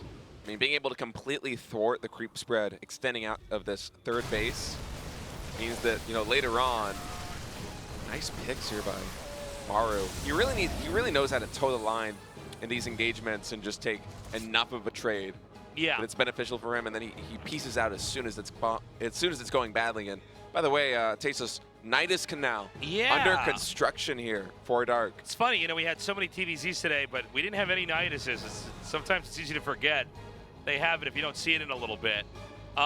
This Nidus, I mean, there's this really easy spot right in the main that he could hit. That's gonna be a 1-1 timing with Nidus too. Should Dark decide to go for that?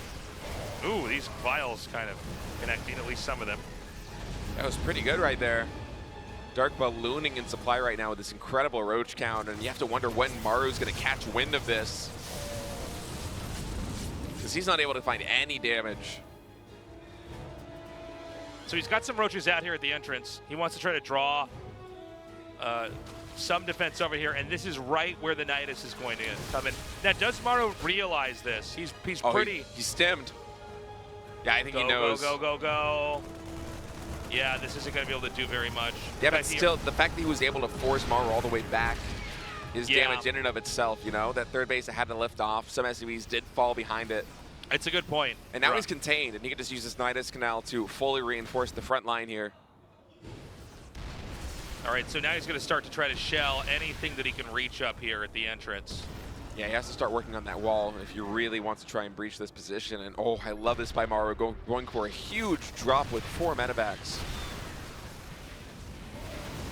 Yeah, if he could maybe try to shell the barracks over here, that would be pretty handy. There are 4 medevacs inbound here towards the southern part of the map. I'm not clear on what's actually back here to defend. We haven't had a shot of what Dark has back here in a little bit. He's sent a couple units back home, but I don't know if it's going to be enough to handle 4 medevacs of units. I mean, these roaches are just going to get shredded by these Marines. That hatchery already at half HP will get taken out. And now Dark's back on a 3-base economy. He's starting to transition out of this composition, adding in an infestation pit. But this is a bit of a scary position here for Dark. Yeah, I mean, Dark's played a really good mid-game. He mustered up all of the roaches and ravagers. Terran's still stuck here on 2 bases. I mean, they're both trading blows right now, and Darky's still sitting at max. I guess with the bank that he's gotten, this is okay for him. Maru really doesn't have the resources to break outside of his natural base just yet.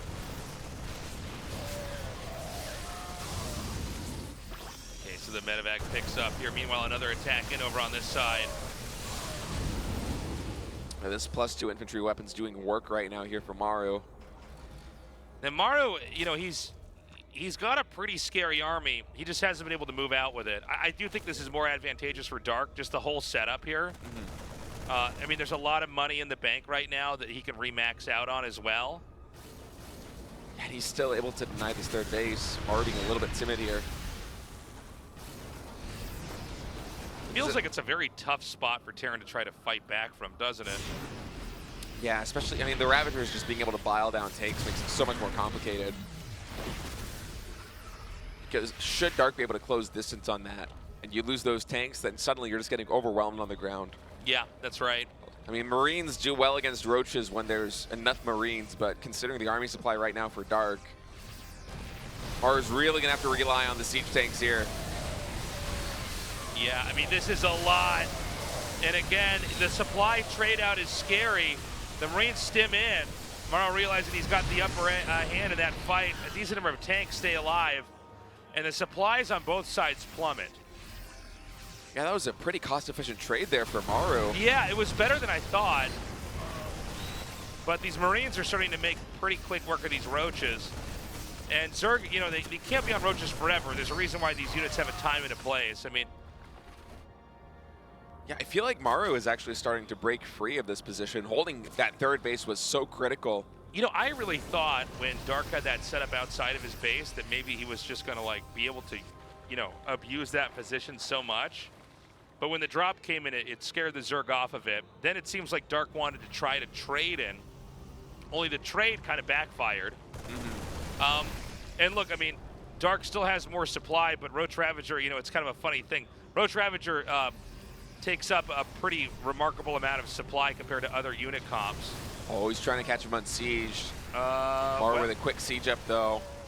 I mean, this is close enough. You can still hit the hatchery and fish the Roaches back in here. Is this going to work? Yeah, this hatchery's going to go down. Dark is going for a counter. I mean, I think you could just lift and keep pushing. Am I wrong about this? Yeah, he's going to have to hold the natural base. And the biggest fungals ever connecting right now on Maru. But they don't quite connect. Yeah, they didn't get the kills.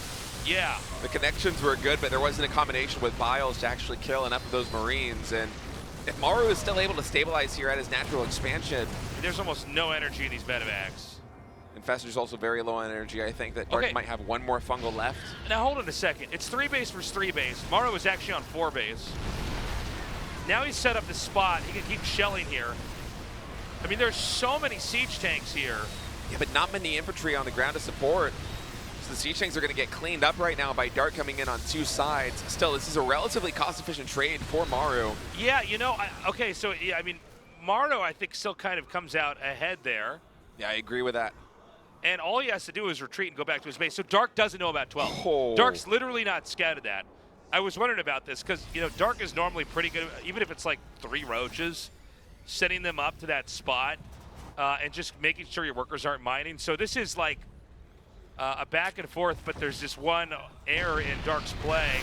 Oh my God. The missile turret finishes at the perfect time. I think that one of the Burrowed Roaches is going to snake around and spot the command center. Yeah. Although with his vision, it can. No! No! He doesn't see it. No, not yet. You have to wonder when that Roach is going to... Oh, he's not moving it. This is one of these moments where he's even less likely to scout that now, because when you're playing a game that's going this fast, you might look at that and be like, oh, he's like, doesn't have that, so. Yeah, I mean, unless the thought it crosses his mind to just send it to where the command center would be. Nice combination of vials and fungals, by the way. Send it to where the command center would be to kind of delay it from landing, which Dark finally does now, looking at the mini-map. So he is now at last aware of this 12th base, or 12 o'clock base, excuse me. All right, so he does find this, but a lot of minerals have been soaked up in the meanwhile. Yeah, the economy for Maru looking a lot better now than before. But the scary thing is Dark, although he's still sitting at this Roach-based army supply, which kind of inflates the numbers a little bit here for Zerg, he's starting to get a lot of very critical pieces of the puzzle. He's adding in Infestors, he's getting Vipers now on the field. They're soon going to be very high on energy. Lurker Den just began, so he's working to eventually get off of this technology. And you got to think that some combination play with Vipers, Infestors, and Biles could get a lot of work done, but really, that's the only thing Dark is going for him. His economy, it's not in a fantastic shape. He's on 60 drones, only on 4 bases to the 4-base Terran, taking a 5th expansion now, and the creep spread is abysmal on his side of the map. Yeah, that's a very good point. The creep spread, I mean, it's not even connected between the bottom center base and the Zerg's second base. And, you know, creep a lot of times is what actually lets Zerg stay in the game. When Terran is pushing, the creep, you know, is sort of the saving grace. It's easy to miss when you watch the back and forth, but the Zerg can do so much more on that creep. Now, Maru, I think, has correctly decided to basically bide his time here. because he knows he can max out, and the Zerg's unit comp isn't that ideal for a longer game. Yeah, and off creep, I mean, this composition for Dark is also really bad at breaking a Terran position. I mean, the only real attacking units that Dark can use in that kind of situation are the Vipers abducting siege tanks. Besides that, I mean, Roaches, they're going to get clogged up. They're going to be suffering from a lot of splash damage. Vipers and Infestors can get sniped. Fungal is not very good offensively. It's very good defensively or catching your opponent off guard. So Maru eventually is going to reach max supply here with a ton of ghosts on the field. Let's not forget how this started. This was Maru stuck on 2 bases with a Nidus pressuring the main.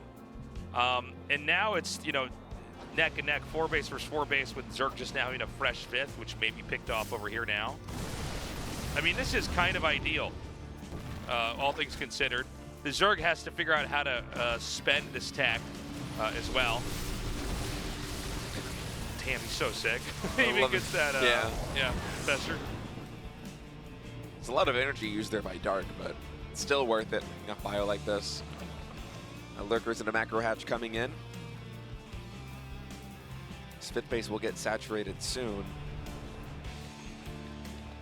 It's really an interesting composition that Zerg is working with at this point. Roach Ravager, Infestor, Viper, and now Lurker getting added in. Not something you see that often.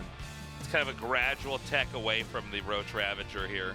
And Dark's being smart to not just throw it in there, because that's when Maru might have the opportunity to have a counter attack and actually come out and do a lot of damage. Yeah, but Maru is finally up to 5 bases, and he's close to max as well. And considering the setup that he has, especially taking these final 9th and 10th gas geysers, he's going to be feeling very comfortable with his position. I mean, now Terran really has all of the resources they need secured to basically work into Ghost Mech, which, yeah, as soon as I say that, Maru throwing down 3 factories, switching into Liberators, vehicle attack weapons level 3. Vehicle attack upgrade level 3. I don't know why that was so hard to say. Finally completes for Terran, and you know, Maru's just going to be content to kind of sit on this composition on his side of the map and just consume all the resources that he can. You know, and just try to play whack-a-mole with these auxiliary bases that Zerg's going to try to establish. Yeah, after all the back and forth and all the short explosive games, and especially in TVZ, we're actually having kind of the classic late game. Really the longest matchup in StarCraft 2 actually is TVZ when we go into that macro phase. Yeah, and I don't see it ending anytime soon. Dark's composition is still very bad at actually engaging with the Terran offensively. It's good defensively if you're able to actually set up combos with the Lurkers and Biles and Bungles and all that spellcasting jazz that Dark has at his disposal, but it's not very mobile. It's not good at breaching defensive positions. And here we're going to see those Roaches and Ravagers that don't really have a lot of value try to find that value now. You're just trading them out. Yeah, and I mean, you could see Terran almost loses nothing. Yeah, Nuke's now being added into the mix. You can see he already had shift-click down the Creep Tumors to come in and replace that. Terran looks like they want to both, they're actually both of the same idea. They're both trying to expand into the gold base. But Terran's actually going to begin that push down here. And we got to watch carefully because Roach Ravager not exactly great against what Terran has now. Yeah, and Maru can just kite off creep. Yeah. I mean, this is probably the best possible engagement that Dark could get. And so Biles actually going to connect with some big ghosts. 6 or 7 ghosts got taken out in one fell swoop right there. This is about the best engagement you could ask for, but still, you just see how much damage can be done to the Zerg despite that great combination play with a Fungal and the Biles, killing so many ghosts. At the end of the day, Dark still lost a ton of supply. It's very difficult for him to attack in, but Nidus Canals like this, they can absolutely change the game. Yeah. Is Maru going to see this? You know, one problem is when you're, well, I guess he's actually not maxed out, but sometimes when you are maxed out, you don't have any units to make that can kill this. I almost feel like Dark didn't expect us to get up because there's no units coming out of the Nidus Swarm. Yeah, they both forgot about this. All right. There's like 3 Roaches in there now. Yeah. Yeah, Maru overextending a little bit over here. At well, the right I position, mean, if Dark doesn't remember this, I mean, it's like it never happened. So I don't know what to say. Well, he's slowly filling it up with lurkers and roaches, which I'm sure are going to actually evacuate. Yeah, now finally coming in.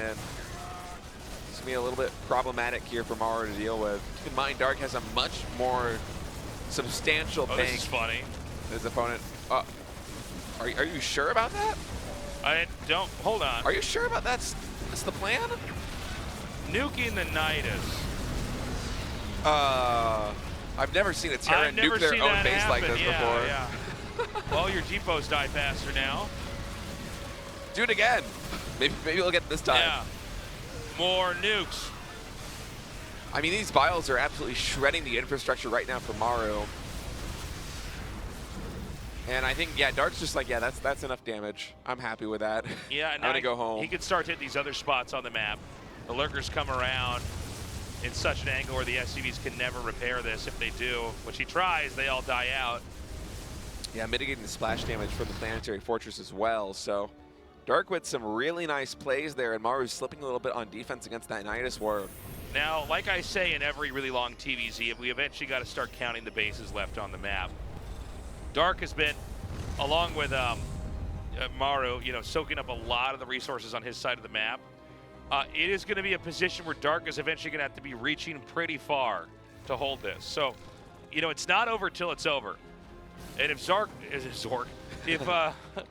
if Zerg doesn't do the job of finishing the Terran off, the Terran just sort of eventually gets a few more resources and shuts the Zerg down. This is why this gold base is so important that we see being scanned here. He could just probably kill this outright before he can cancel. He does. Yeah, that gold base has gotten killed without canceling a couple times now. And Maru is just content to sit at home and remax yet again. It's still very difficult for Dark to actually find a way to attack into this. And his bank also isn't really healthy enough to just absolutely throw away units. His army is so gas intensive that if you want to repop on a composition of similar level to this in terms of complexity, that's basically the entire gas bank that Dark has, if not more. Okay, so, I mean, no home for this Liberator. He'll just keep going to the next spot. That's such a funny little dance they're doing over there. Now, another attack comes down here, and this one's going to, once more, kill that important hatchery. I'd love to do a mineral check of what's remaining on both sides here. Another Nidus, by the way, I believe starts inside the main of Terran. Yeah, it has. I don't know if... Oh, he's not aware of this again. Okay, the tanks are turning around. Yeah, I don't think he can stop this, though, in time. Yeah, but I think it's empty. Okay, it doesn't matter. And still, it is opening up this avenue for Dark to continue denying this fifth base over down in the bottom right, but Maru's also double expanding behind this. He's taking the expansion on the top left, and if that one goes up, it's going to be hard for Dark to actually take Maru off of a 6-base economy. Yeah, I mean, tension's going to keep building over here at the bottom right. Terran maxes out again. It doesn't seem like there's a real Nidus threat that can be created. It looks like Dark rather, is going to try to come up towards 12. I'm not clear. I think with a planet. No, I'm sorry. That's. Oh, I'm sorry. There is a planetary, just not where the actual minerals are. Now he does deny this, but like, look, there's actually not a lot of resources there. Whereas I think this place at the bottom right is much more important. So I think the counterattack that Dark wanted to use, it kind of didn't work because Terran could just ignore it or give it up. Yeah, the damage isn't that substantial, especially if Maru is able to. Oh my God! Control. Snipes. Yeah, that's so many ghosts. If Maru is able to completely control the bottom right quadrant of this map, that's 3 bases with basically 1 or 2 choke points that Zerg can attack into. And that's a ton of gas, a ton of minerals, because these are relatively fresh bases that Maru will basically have at his disposal. And if it goes to a truly split map situation between Maru and Dark, I don't know if Maru's going to be, or if Dark's going to be able to hold on, but... Well, hold up. He's going to try to push with these lurkers. Oh, the snipes are so good, though. Yeah, the snipes, I mean, it feels like it's a fool's errand to try to come into this moment, right? And now Dark has no gas. Yeah, that was a mistake. He's building 4 Hydralisks right now, and he has 500 more gas in the bank. That's basically it. That I think is it's going to be a very, very difficult now for Maru to be stopped as he tries to advance here. He's already denied the gold, and it looks like Terran might be able to take that. But it's the position just south of the screenshot here. I want to see if Dark can defend that. I don't think he'll be able to. He has to basically remax on Lings, and that's also very larvae intensive. And Dark right now, he's at 300 gas per minute, basically. He's not going to be able to repopulate his army in any meaningful way anytime soon. So Maru just continuing to take down these bases with a composition that he has. I mean, almost pure siege tank ghosts. 15 siege tanks, 20 ghosts on the field. I don't see any way Dark's gonna be able to break through this. He has to go for some big counterattack with these Lings. And this is the story of late game ZVT and how Terrence kind of solved the matchup in creating or recreating what the paradigms of the matchup were really about. And so 12 o'clock, I mean, Terrence going to try to soak whatever he can from there. Here comes a big counterattack up into, I guess what we could call the mouth of all of the, you know, where the Terrence base is, right? All the reinforcements come out here, but it seems like easily so Maru just slides up here. And look at the gas right now that's banked up here for Dark. I mean, it's 200 gas. He's got 3,000 minerals, but like, you know, the Zerglings only go so far. Yeah, I feel like Dark is basically in his death throes. He's not even really repopulating these gas geysers at the top left or the bottom right. So the gas income, it's not getting better anytime soon. And I mean, he's stalling for time right now with these lurkers, but it's such a tough position because the composition that Maru is running just absolutely shreds what Dark has. And if Maru, if he could see what we could see right now, he would just push for the win, and there would be nothing Dark could do to stop him. And I think he's actually beginning to understand how broke Dark is, because he just keeps seeing Lings repopulating from these auxiliary bases. And I think this counterattack is really going to let Maru know exactly where Dark is at, which is basically desperation mode. It's hard to tell, and you're like, are they done? Are they not maxed out anymore? And we see this big counterattack coming up here. Now, this is a pretty scary counterattack. By the way, 6 o'clock is gone. This counterattack, yeah. It's getting infrastructure and it's getting some units, but there's just no way to kill this army. Even the cloak coming in here, adding insult to injury. And now Terran can basically roam all the way back up to the top left and clean that out. Yeah, it's basically just Lings coming out from Dark yet again. There's 15 Hydras on the field, 2 Ravagers. And Maru is doing the smart thing. He's playing this very slow. He's not taking any risks. He knows that he's only 2 map wins away from another GSL championship. But he is in complete control of this game, I think, probably even beyond what he thinks his position is. Okay, I mean, another attack comes up over here. And again, look, yes, the Terran would like to keep the gold base, but the Terran can kind of function off less. Look at the Zerg supply here, 120. And he doesn't even really have the larva to remax. He has 5 larva right now, 4. What, you're gonna make 8 Lings with that? You're gonna make 4 Hydralisks?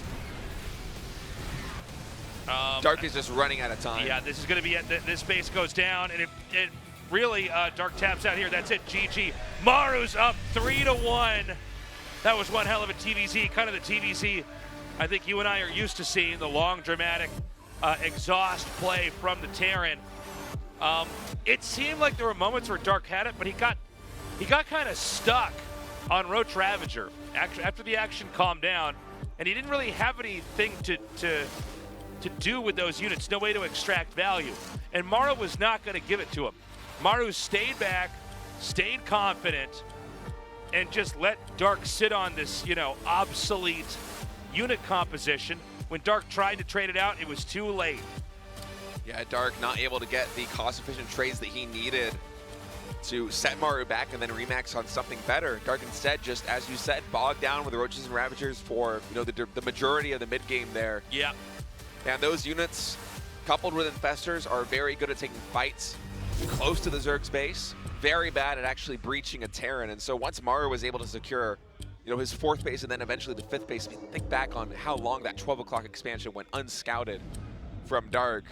Now, maybe if he finds that as soon as it goes down, it's a different game, but Maru just able to establish a chokehold on his corner of the map, never let it go, and basically work his way up to a supreme composition.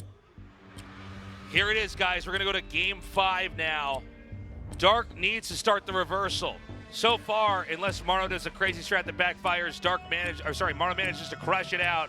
Let's hope for Dark's sake to start that comeback. Otherwise, Maru will be the 7th time GSL Code S champion.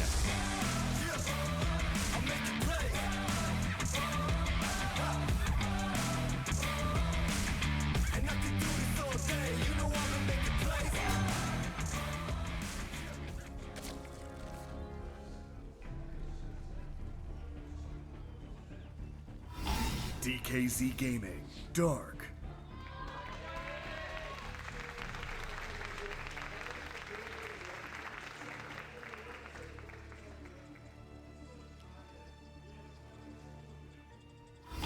Onside Gaming, Maru.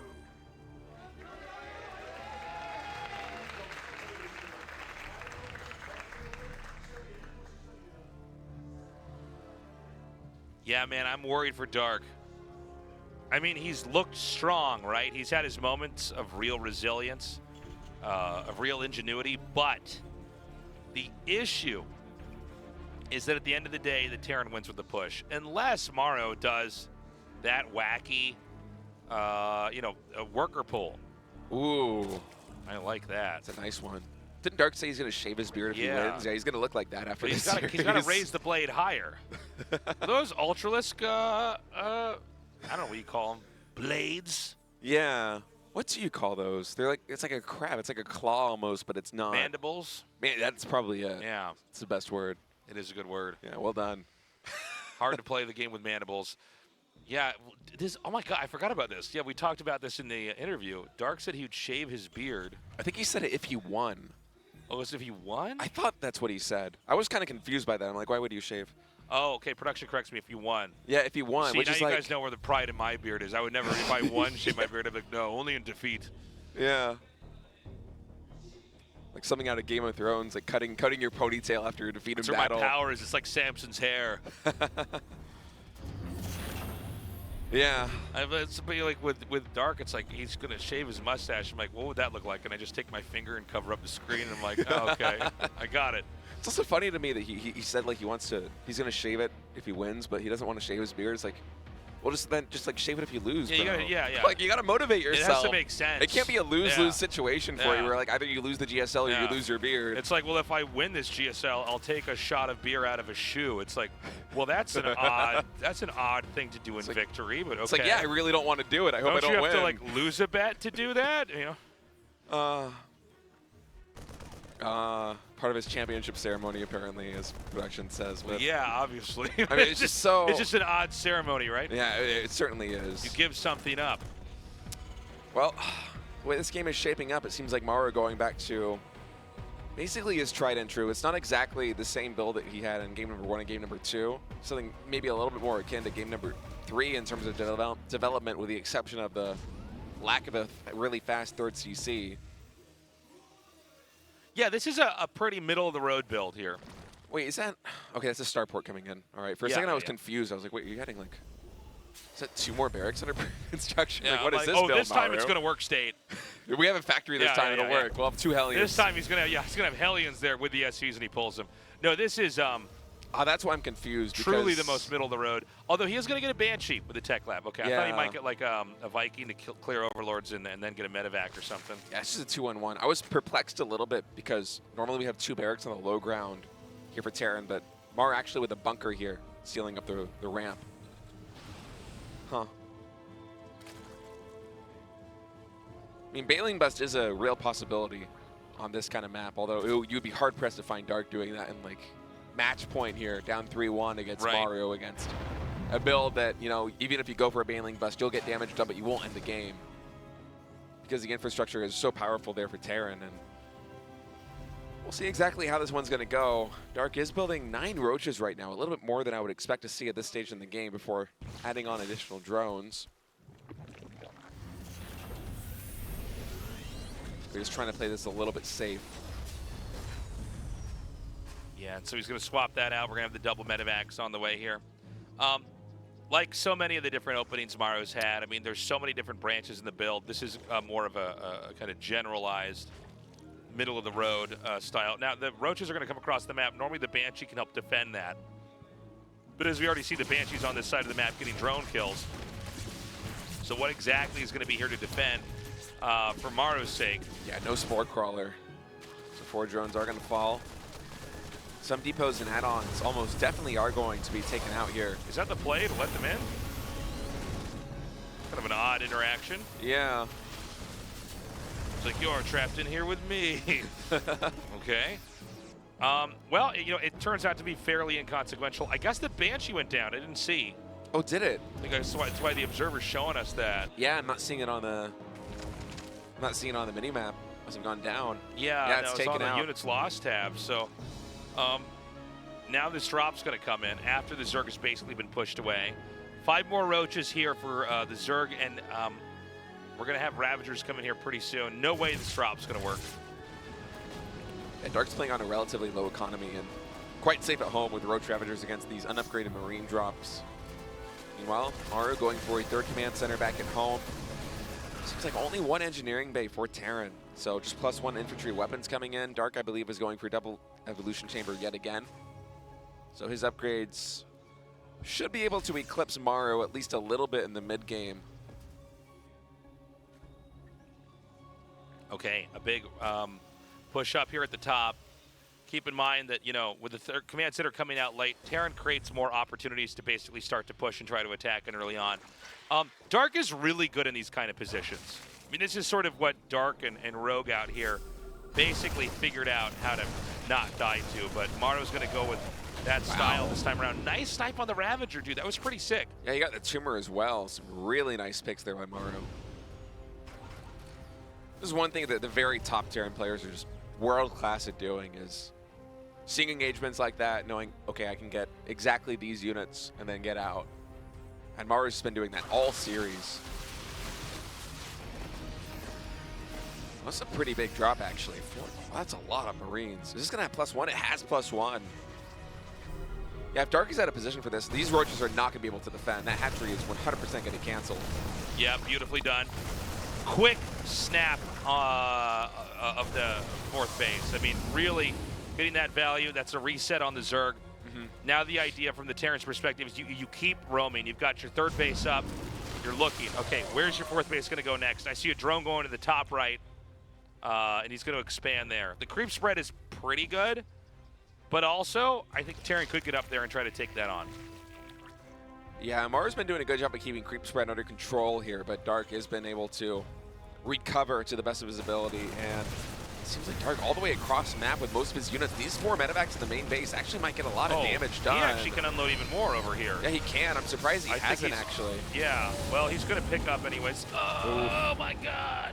I think he wasn't anticipating Dark being so far out of position that he thought he had to just evacuate earlier than otherwise, and Dark is really committing to the attack right now, Tasteless. You see the way these depots are set up? It's a really cool A-move battery where the Roaches will hit that before they hit anything of consequence, and it allows free shots from the tanks. Ravagers really coming in on both sides right now. These huge tank lines, they don't have a lot of support on the ground as the top 2 do get taken out by Biles. Bottom forces for Dark are pushed back.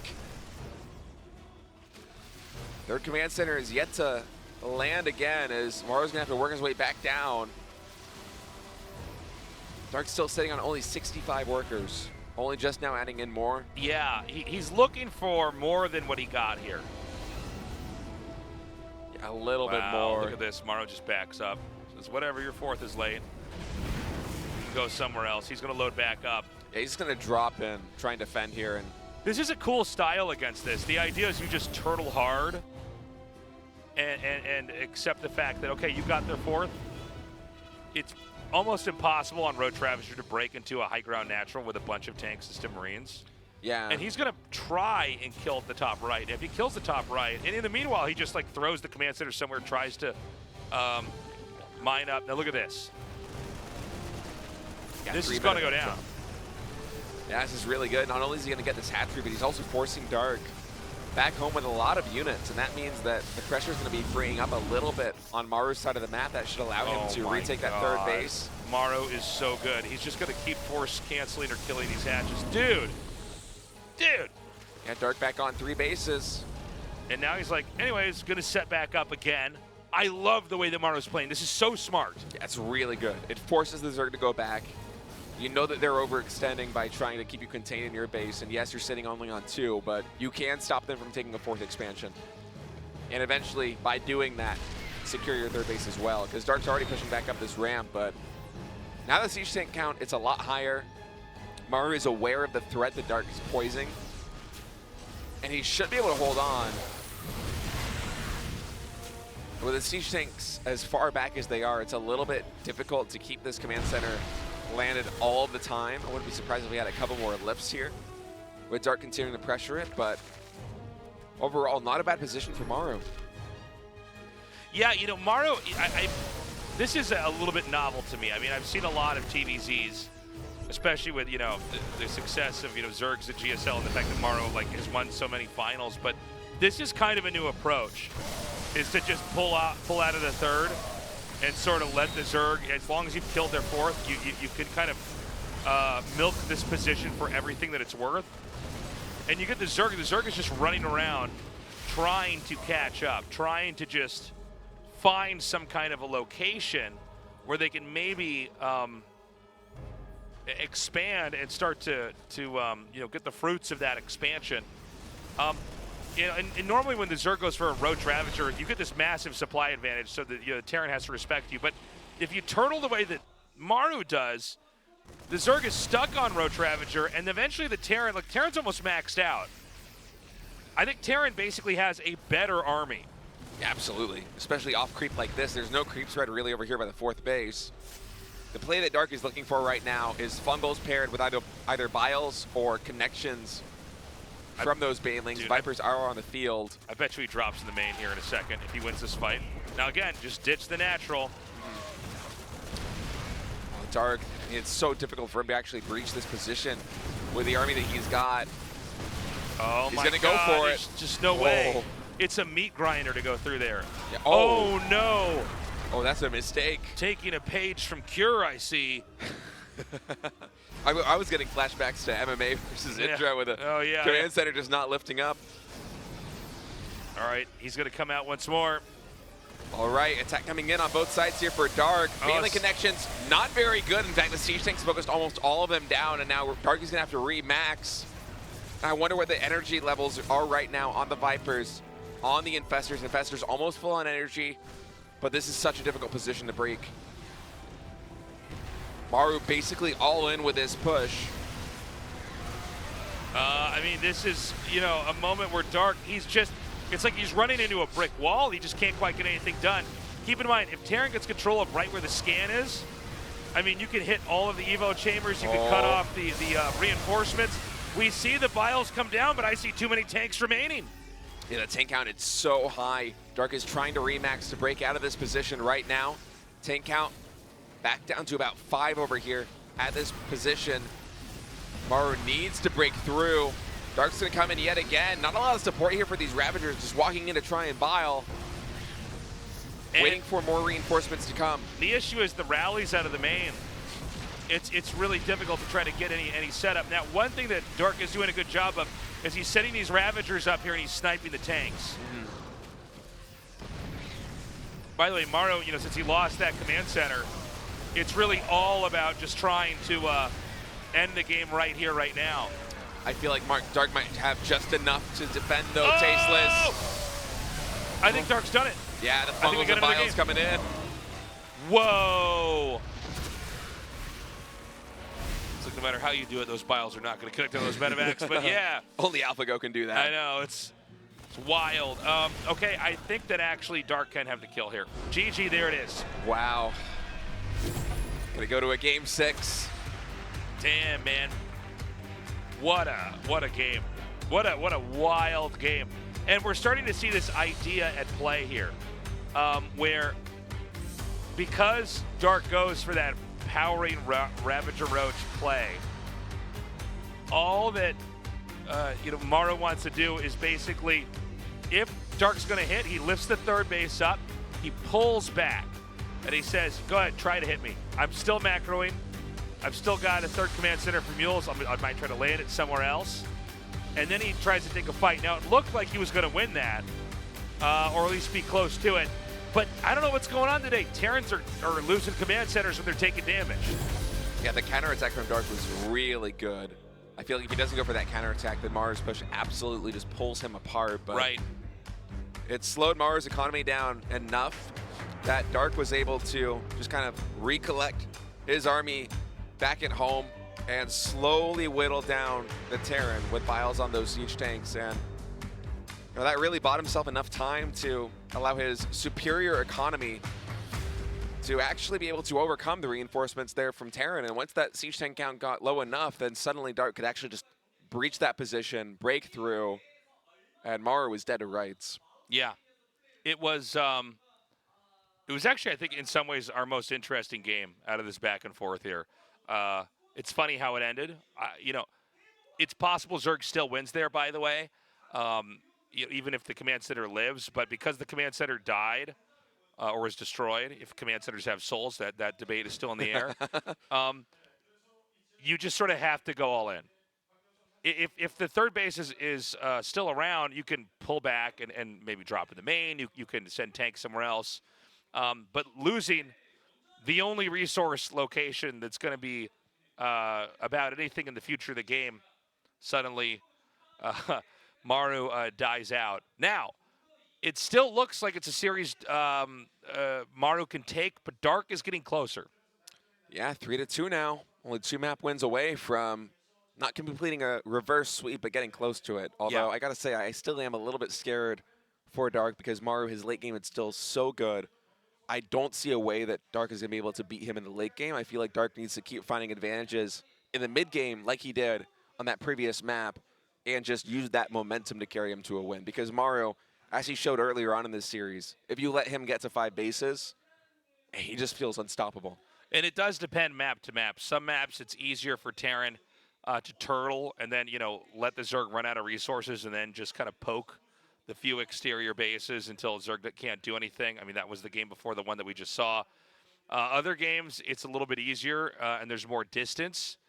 But you don't have to play like that. I mean, that's what is so great about StarCraft and RTS in general, is that there are many different approaches you can take. We haven't seen Dark do a cheese yet. We haven't seen Maru do a proxy racks yet. There's a lot of other things at play. Yeah. The gap is really closing right now for Maru as far as risks go, but he does seem to be a player that will not waver to do a proxy racks even when everything's on the line. Yeah, with 2 games left to play with, I wonder whether he comes through with the proxy racks right now here in Game 6, because this is, if you go to it in Game 7, you're really putting everything on the line when you're the superior late game player, and that's a risk I don't see Maru taking. It's something that we have had in GSL happen before. I'm thinking back to MVP versus Squirtle, and my favorite ever GSL finals. The way it ended was GSL just finals. Phenomenal. I mean, like, I was a Protoss player watching that, playing full time, and I got chills with the way MVP won it. But I don't think that Maru would do that same play given how good he is in the late game. Well, also Dark is pretty solid at dealing with rushes. I feel like maybe I'm wrong. I mean, this is just off the top of my head. I don't really remember Dark losing to too many rushes in years of casting him. He's one of the best players in the world at defending against them. I feel like he's one of the reasons why Terrans don't do that as much anymore. Anyways, we're ready now to go into our next game. Could be the last, could be the second to last. Fingers crossed it is the second to last. As the finals of Season 2 continue on, Dark versus Maru. Let's go.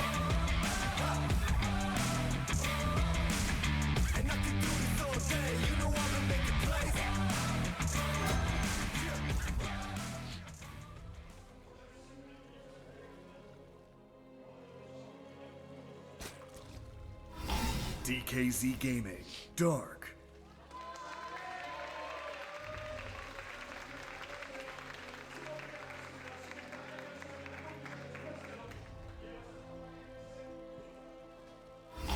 Onside Gaming, Maru. All those medals on his shirt. Looking like a dictator in a banana republic. Those GSL medals there. How many more does he need? Look at that. What is that? It's a lot. It's a lot. With that many wings on, you go right to the front of the airplane. Talk to the captain. You get to fly the plane. Oh, you get those for piloting a ship? What do you do? Yeah, I don't know. It's like, no, I just went Star Leagues. Yeah. Those are way harder than piloting ships. Here, take the wheel. Yeah, how many airline pilots are there in the world? How many GSL champions do we have? Yeah, that's a good point. Yeah, it's something to think about. And how many people have basically metaphorically crashed the plane trying to get to a GSL finals? It's a lot. That's a lot of plane crashes. It's a lot. Again, the audience here, so hype. So good to see some of you again. You know, season 1, we didn't have an audience, which is, frankly, especially for me, really weird. It was kind of heartbreaking, honestly. Yeah, it was a bummer. I was trying to use my world-class acting abilities to not act sad in season 1. Though. Yeah, we were sad. We were crying inside. But yeah, it's good to have an audience again and see you guys come down. Some people here for the whole season, you know. And so it warms my heart to have GSL back here in the studio again. Yeah, and again, I just want to comment that it was the foreign community, especially their support of the GSL, that motivated Africa TV to bring us back here into the studio. Yes. You know, that prize money, it's not, or the funds from Patreon and from Africa TV with the balloons, they're not going to supporting the endeavors. Here, they're going directly into the players, but player prize that pool, outbreak of support that the foreign community showed onto the GSL is a big reason why we're back here in the studio. It's why we have a live audience. So from the bottom of our hearts, thank you guys so much. We love you guys. Fantastic season. We appreciate you guys. And Maru's going for a second, I got really far ahead of myself. I'm like, that's a 3rd command center take. We know it's natural expansion. God. Fastest ever 3rd CC. He's going mad. No, sorry. That hasn't even started yet. No, my perception of time, I feel like, is getting warped here. Well, that'll happen in a long day at GSL. I'll tell you from my own experience. By the way, the 3 Reaper pressure's coming out here. We have a Queen coming down as well. Don't forget, we did see Maru actually get a kill on a Queen. Not saying that's going to happen this time, but you know, be ready for anything when Maru's doing these kind of builds. Yeah, and I love the grenades just kind of zoning these Queens away By the way, that ramp. I think the fact that you can damage the hatchery like this with the Reapers is one of the reasons why this is actually a powerful build. Is it fishes the Queens back out, and it's very easy to push Queens away with grenades. Yeah, especially off creep. Go for plays like this one too. He's gonna come in, maybe get drone or 2. At least one's gonna go down. Oh, nothing's gonna die here. I think 1 did fall in the natural. Oh, did it? Okay. Yeah. Gonna get a second one. He's trying for it. Yep. 3 drones. This has been pretty good. I mean, I don't think you even mind losing out the Reapers. As Maru, those Reapers, they did their job. That's the most important stage of the game for them, is getting the scouting information, damaging the 3rd hatchery, keeping the creeps right in check, and killing 4 drones. Wow. Keeping the Queens from planting tumors there as well, in line with what you said with the creep spread in check. And this was 3rd command center pretty early on. It was spotted right away by the Overlord, but this is the branch of the build that's had the most success here for Maru. Yeah, 3rd CC. Game 1 and Game 2, we saw it with a Widowmine drop coming in. They did a ton of damage in both games. But here in game number 6, Maru just playing a little bit more conservatively, going back to the Banshee tech again. Yeah, well, the Banshees, you know, it's had its moments here. And I'm kind of excited to see how Dark's going to respond this time around. He's definitely been able to test the waters with this build here. The Overlord's going to spot this, and it's going to get right back away. I don't think he can actually get the kill. Yeah, he has to pull out.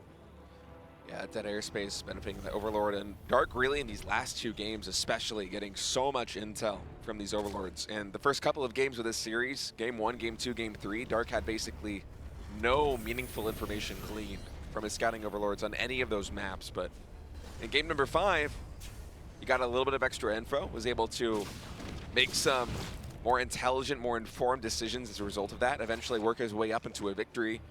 Here in game 6, now he knows exactly what Maru is going for. Same story. Yeah, the question is, how exactly does Dark want to deal with it? So far, his approach has been to ramp up into Roach Ravager. And Maru's response to that has basically been to disengage right when it's at the climax, or the supply peak, I guess you could say, of the Roach Ravager. As he says, oh, you're going to come at me? That's fine. We're going to pull away. I'm going to invest in the real late game comps like Medevac Marine Tank, and I'll see you in endgame. And I think to Dark's frustration at times, he's not able to take the fight. I mean, think about this, guys. How many times do you see a Terran on 3 base that sees the Roach Ravager that just lifts off and backs up? Not very often. Normally they stay and fight and trade out. Maru goes, oh no, I don't even do that. And that's kind of the genius here. That's a lot of patience and a lot of smarts too, because every single time that has happened, he's been able to pull the Zerg apart a little bit on their side of the map with drops and buy himself the space that he needs and the time that he needs to actually secure that third base position permanently. And we'll see if Dark decides to go for the same kind of play here. You know, it's kind of been his modus operandi, going for Roaches and Ravagers and then just trying to break down that third base. But already in this game, a higher drone count for Zerg, 74 in total. Maru's already going up to a 4th command center as well. Might be gearing up for a later game again, Tasteless. I think this is going to be a long one. I mean, I guess first and foremost, we got to see, you know, because it seems like Dark's strategy is going to activate itself earlier on the map, right? Maru's just continuing to sweep. He's trying to control these periphery parts of the map, like this place right north of here. And if there's no hatch, he just kills, you know, creep tumors. If he can't get in the main, he'll try. But, you know, right at this moment in the game, it's where the supplies look even until it's just suddenly not, assuming that Zerg commits to Roach Ravager. Really early high for Dark, by the way. Actually got the high started before mainling speed, which is not something you see very often in CBT. And, you know, he is going for Roaches here at the beginning, but that is not, I think, the end game plan. He's getting +1 melee attack. I think the Roaches are just kind of a stopgap to handle this kind of defense and maybe get Maru playing a little bit more conservatively, because he has been greed checked in a way by these Roach Ravager maxed attacks over the course of this series, whereas Dark, I feel like this game he's focusing a little bit more on Ling Bangling. He just hasn't gotten there yet.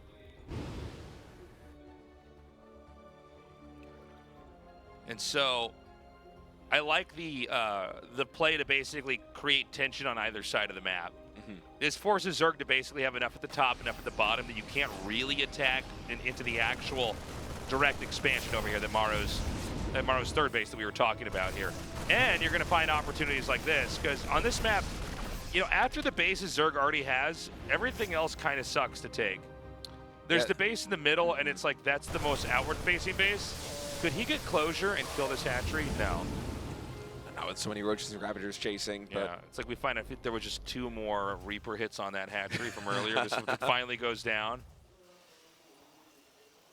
Yeah, it is very difficult for Dark to actually take an additional base here. In the bottom left and the top, I mean, the top one, you might think that it looks safe because of the proximity to the main base and the third base, but it's a position that's very difficult for Zerg to actually establish creep, because it's usually such a high focal point for Terran and controlling creep spread. And it's also a path where Medevac's going for a drop there can also work their way into the main base, so Zerg needs to prepare for both those eventualities, which means, you know, if a drop comes into the bottom left, Zerg can just kind of send everything that's in that vicinity to deal with that drop. But then to the top left, it's a little bit more complicated because Terran has those other options. So, I mean, we just wait. We're at that moment. Zerg is maxed out, but Terran is really in a healthy supply position. This is going to be a lot more of a different game. A lot more, by the way, of a passive game in general. Just basically the Zerg expanding or trying to expand more and more, and the Terran kind of stopping it. The Nidus network is on the way. Although I don't see, oh no, I do, I'm sorry, I see an Overlord actually just below the Terran's main that could make a Nidus network there.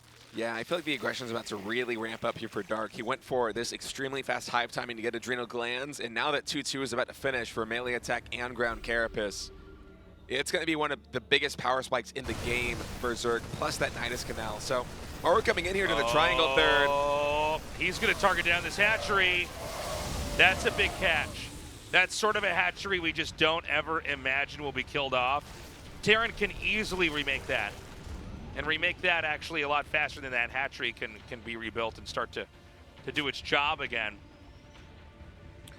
Yeah, I think Maru is starting to respect the Adrenal Lings coming in right now, researching Blue Flame as he recognizes he needs some more sustained AoE damage on the ground, but Tasteless' attack coming in will be enough to break. This is a lot. And I see Banelings continuing to spill down here, but the further we pan out, the more tanks I spot at the same time. And it seems like right before it looks like Zerg is going to bust in, the Terran has enough sustain that Zerg has to run back out as a command center lands, Maru continues to grow. Double Spire now in production. 80 Lings just finished morphing on the Remax here for Dark. Seems like he might be eventually gunning his way towards Broodlords here as a way of trying to bust it out, and he really has to make something happen while Maru is only on 5 bases. If he can try and break through either in the center or in the top right, that'd be a big win for him. And here comes the Nidus, and again. Doesn't see it. He doesn't see it. Oh, the Stim Marauders. I thought they were going to go to the Nidus, but no. They're like, oh no, Nidus, run. Yeah, they're panicking. I mean, this is exactly how you get pulled out of your position here. It's just Lings. It's actually, honestly, the bare minimum yeah. to draw Terran out, but he has to then use this imbalance to hit somewhere else. And so it's going to be over here just through the sensor tower. Dark is on 90 drones, though, so not a lot of room for army supply. Also not yet maxed, as he is banking a considerable amount of resources for this double Spire. Yeah. And so, I mean, Terran isn't really destabilized by this. No. That being said, Zerg is getting to get Zerg side of the map. In fact, literally every base on the Zerg side of the map, if we were to draw a line right from the 12 o'clock spot directly down through 6 o'clock, Zerg's got. Doesn't mean they're going to keep it, but Zerg kind of reached the zenith of map control on their side. And so, you know, it's funny, these Nidus networks and the dozen Lings that come out that seem so inconsequential, in fact, have massive implications for the position now the Terran's in. Now, that being said, we kind of know the song and dance of what Terran want to do. They want to just poke these bases like this one out here while expanding to their side of the map.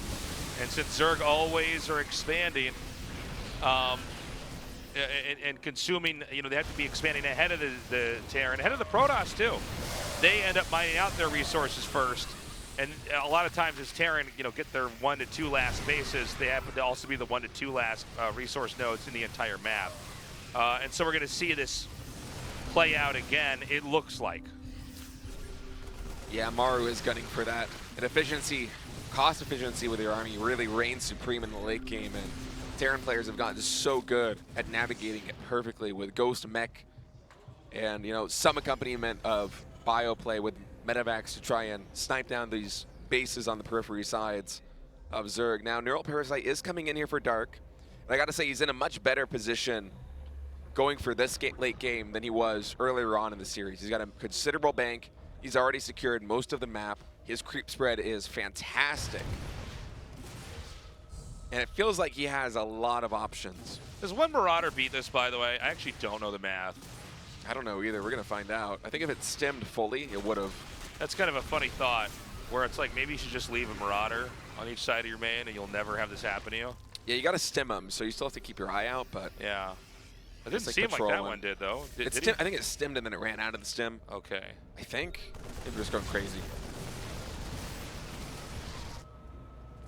So, you know, here it is once more. We had 12 o'clock poked out. Now the fight's over at 6. The Banes come in. The Terran kiting is real. I can't always tell what's underneath all these medevacs. It looks like there's actually just enough for Terran to continue the fight onward. Yeah, most of the units that Terran lost there are the easily replaceable Marine Marauder. Right, and it's weird to say, you never want to lose anything needlessly, but you're okay trading out Marines for Banes. Absolutely. I mean, gas is the more valuable resource almost always in StarCraft. And just, you know, if you trade out 1 Marine for 1 Bane, you know, or 2 Marines for 1 Bane, but ideally the number's low, over time, the Zerg has not gotten the value they need out of the gas. Despite, you know, it's funny, despite the Baneling being the best unit pretty much in the game for early on value. Yeah, I mean, this all comes back to cost efficiency. And Dark, is that in the Banelings? No, he's going to go for the SUVs. And Lings, maybe with Adrenal, will be able to finish this one off, or at least get it close to burning down.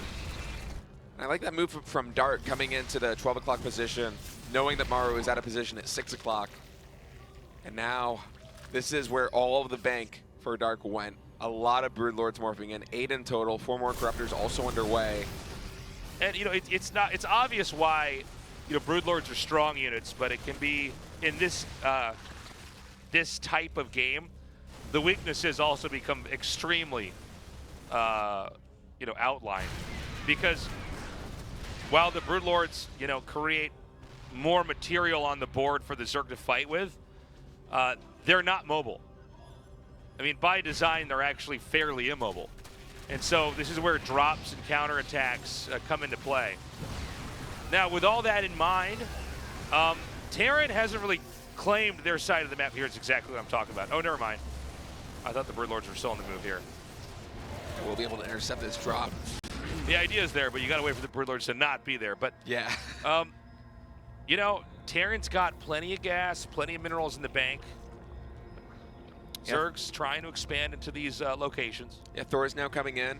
Dark is investing so many resources, by the way, into these Broodlords that he really has all of his eggs in one basket, so to speak. 4 Infestors, 2 Vipers, 11 Broodlords on the field, with more Broodlords and more Infestors joining as well. So for Dark, he basically needs to win with the composition that he's running right now. He doesn't have the gas needed to remax on an effective army should he lose these key units.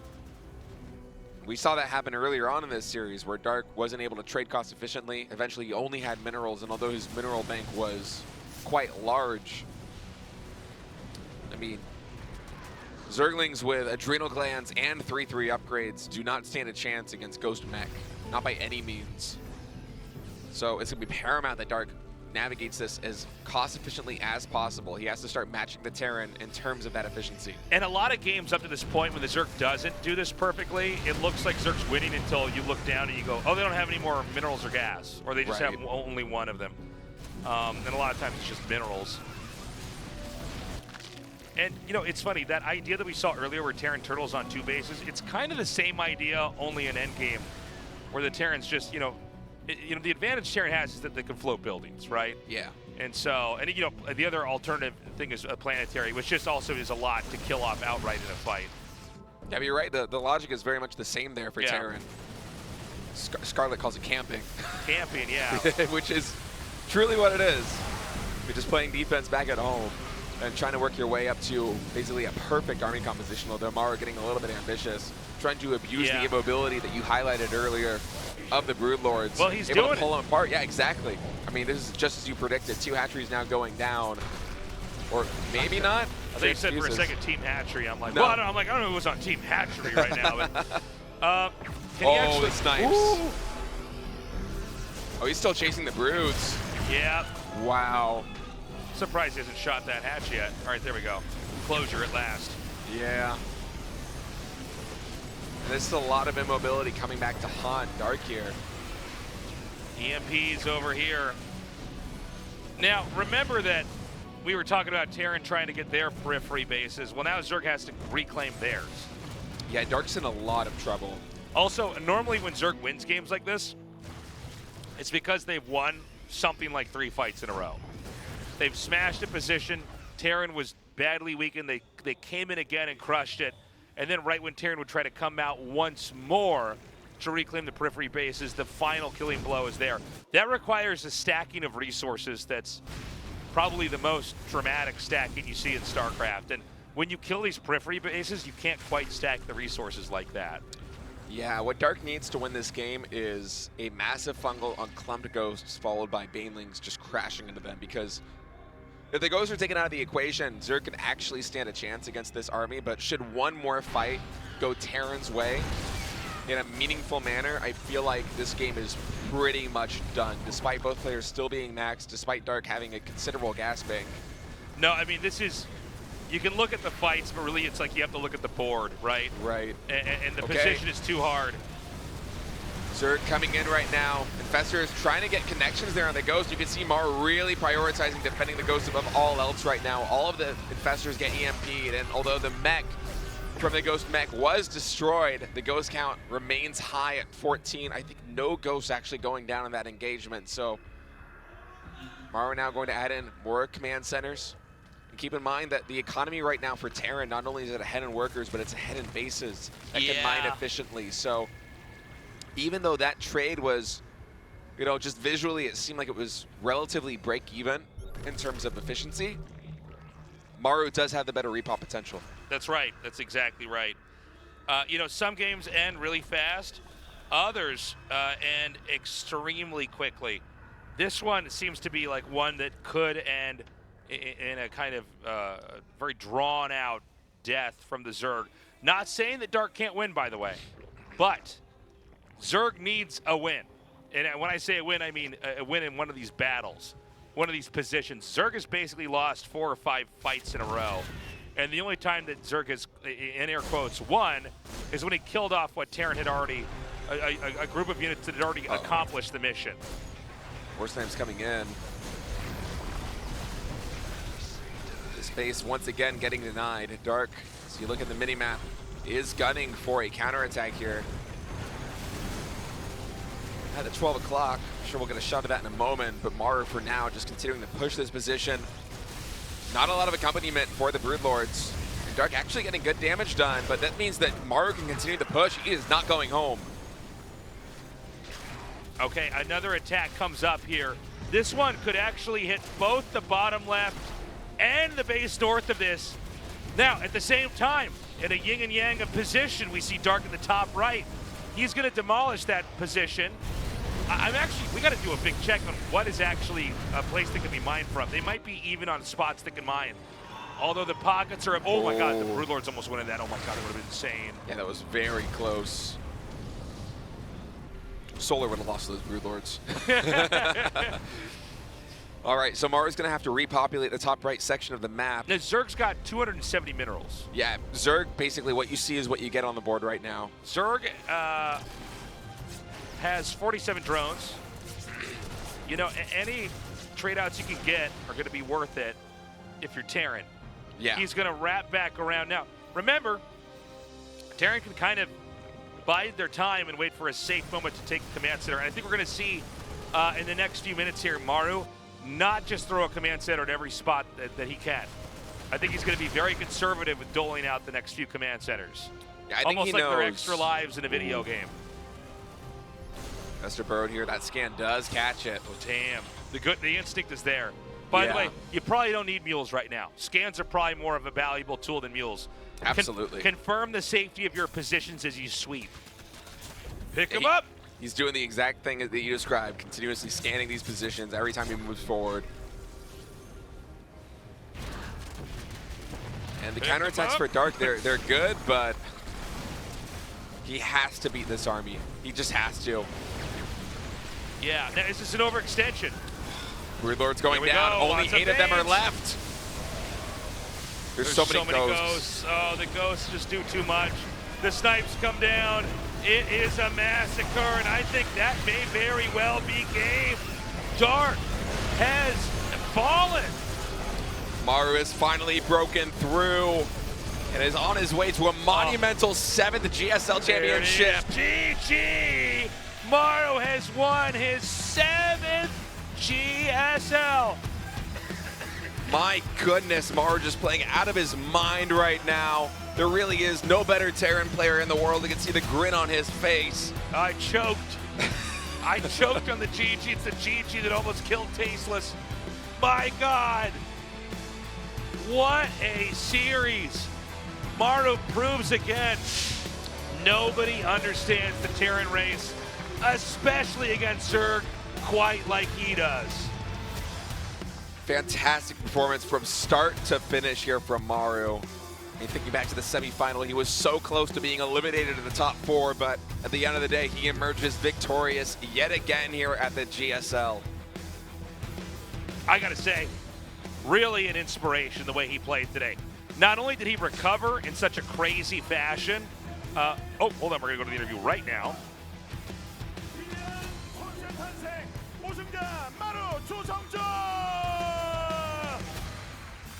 He's announcing the champion once more. I personally am wondering how it's possible Castor Park got down there that fast. That's crazy. Yeah, that is crazy. So, you've done it. You were on the verge of elimination, but you made it to the finals, and now you're the champion. The 7th time champion. 솔직히 오늘은 You now have gotten 3 consecutive titles. How do you do it? How do you feel? 하게 돼서 너무 좋고 그냥 앞만 보고 달리는 I thought today was going to be very difficult. 와! 오로지 앞만 보면서 뒤를 I just 돌아보지 tried to 않고 focus and zero in on game to game. 조성주 선수는 대단한 It paid 게 off. 2010년 오픈 때부터 시작을 해서요. 무려 13년 동안 From 2010 최고의 기량 절정을 지금 보여주면서 흔들림 없이 and over the 계속 13 달려오고 years, 있어요. 이렇게 앞만 보고 질주할 수 있었던 그 힘의 you've 원동력은 consistently been improving. 바로 많은 팬분들인가요? 이제 What is the 저번 motivation 시즌은 behind 아쉽게 your success? 결승만 오프라인 했는데 이번 시즌은 항상 많이 Was it the fans? 와주셔가지고 너무 감사하고 Last season was 그렇게 online, 나서 and we only had offline matches. 오프라인 정말 이렇게 But from 큰 season 무대에서 2, the 수많은 audiences are 팬분들이 back, 열정적으로 응원해주시고 and that really inspired me. 해외에서도 정말 계속해서 And so that helped me 미래의 greatly. 조성주를 되기 위해 노력하는 분들이 많이 계신데 자 그분들에게 오늘 항상 감사한 분들에게도 감사 인사 한번 부탁드리겠습니다. 솔직히 Any words to the 너무 fans 많이 and the people that helped you? 와주셔서 감사하고 그냥 다 열심히 해가지고 I'm very touched 재밌는 경기 by 많이 the fans that came down to the studio 진짜 거기다가 and all the people around the world who 그리고 supported 수많은 me. 팬분들이 저 GSL의 또 선수들에게 힘이 되고자 It was packed in the studio today. 해주셔가지고요 3천만 원이 넘었습니다. 그 상금은 전부 다 전액 선수들에게 나눠서 지금 Throughout the season, there are so many fans that have donated and supported the GSL. 뿐만 아니라 온라인에서 수많은 팬분들이 It's almost close to 30K. 힘내라 멋진 경기 보여줘라 했는데 오늘 또 이렇게 멋진 경기를 보여주니까 많은 분들이 감동을 Is there anything you'd like to say to them, the people that have supported this prize 제 pool? 생각보다 훨씬 많이 도움을 주셔가지고 너무 감사드리고 오프라인이든 온라인이든 I never thought that number would go so high. 감사. I want to say just thank you so 정말 much. 다시 한번 축하드리고 자 오늘 최선을 다해준 오늘 준우승한 박영우 선수도 Express my gratitude. 이야기해보는 시간을 갖도록 하겠습니다. 여러분 Let's 뜨거운 get dark 박수 out here. 보내주십시오. 진짜 잘했어요. 수염 지킬 수 있게 You put up a 됐네요. great fight, Dark. 우승을 차지하면 수염이 밀어버린다 그랬는데 한 시즌 더 버틸 수 있는 It looks like your beard lives to see another day. 마지막까지 장기전 끝에 정말 최선을 다했습니다만 아쉽게 패배를 했는데요. 어떠셨는지 이번 시즌 한 말씀 부탁드리겠습니다. How are you feeling? It was a close matchup. 사실 I'm glad my facial hair stays another day. 처음에 너무 잘 안 풀려서 많이 끌려다니면서 아쉬운 So, 부분이 많이 I guess I prepped, but my execution wasn't quite there. 뭐 아직 시즌이 끝난 게 아니기 때문에 시즌 3에는 더 나은 모습 보여드릴 수 있도록 하겠습니다. But I struggled in this matchup.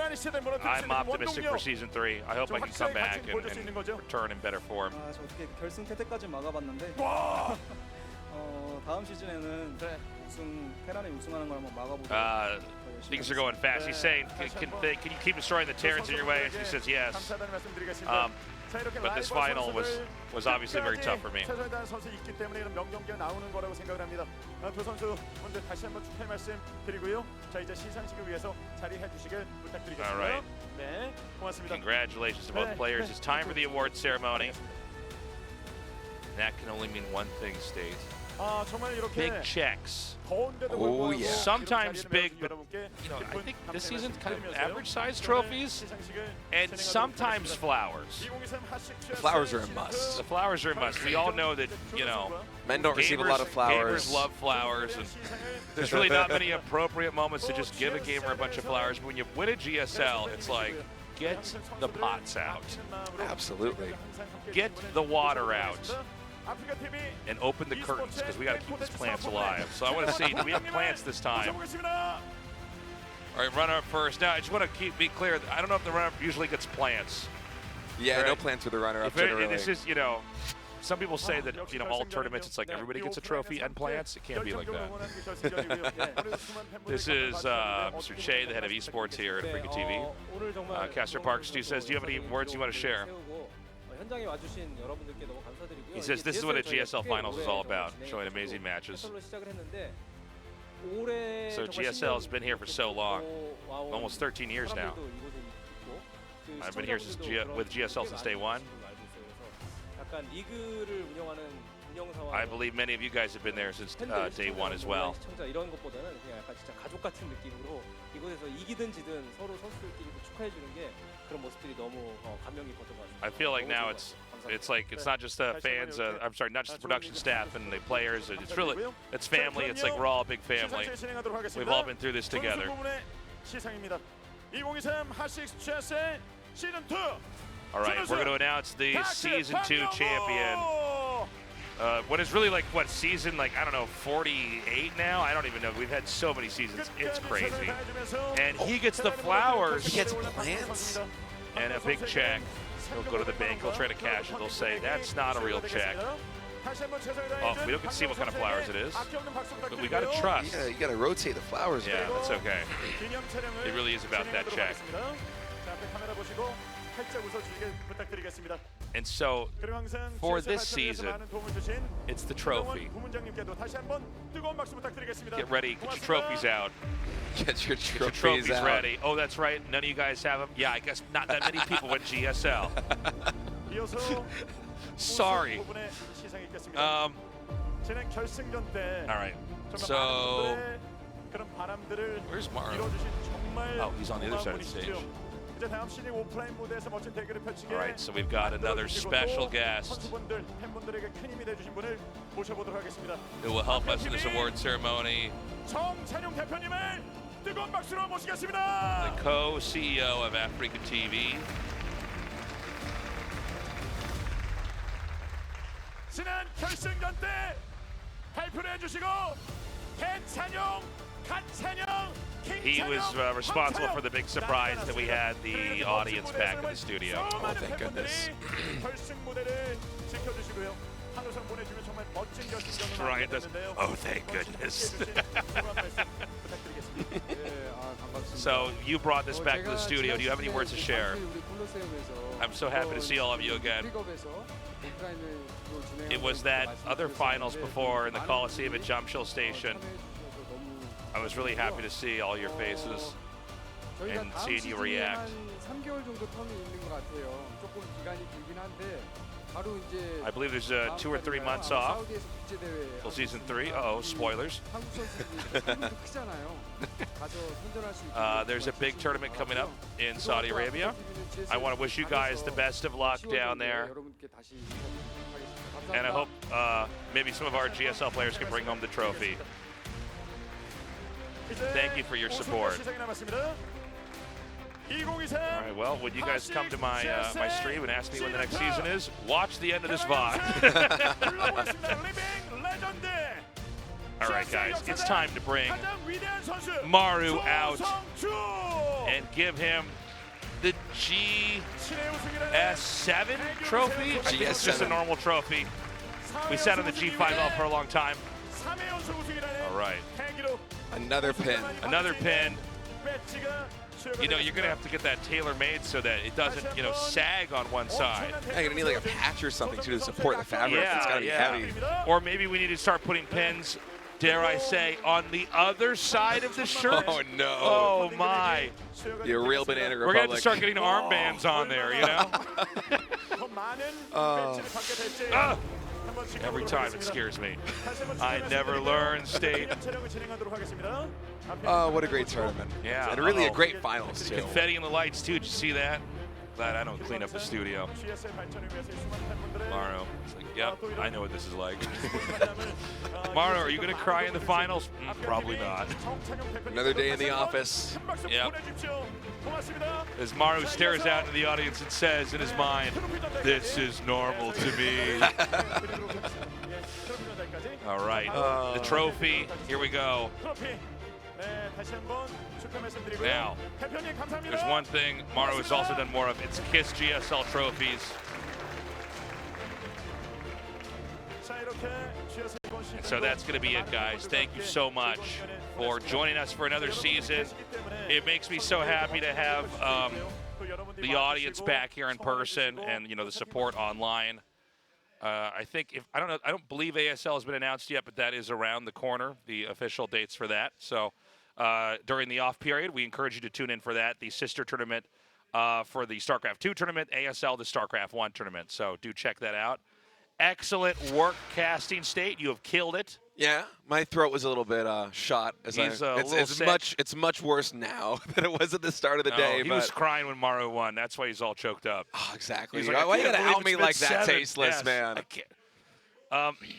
GSL Season 3 starts October 3rd. Okay. Looking forward to it. Yeah. Mark your calendars. See you there, guys. Thank you for joining us. We love you.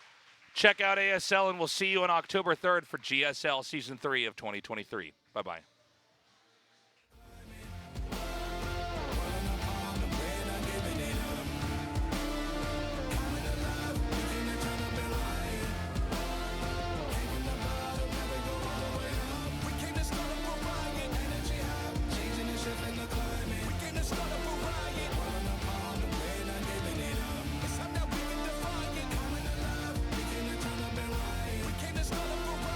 From the bottom, now we go all the way up.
Get lost at sea, but if you do, I'll help to guide your way. Hope you never lose faith in me, but if you do, I'll find another way. It's hidden in the treasure, man, you find it. My darling, I hope to keep you smiling. There's room for everybody in the garden. I'm calling, just come and see me, darling.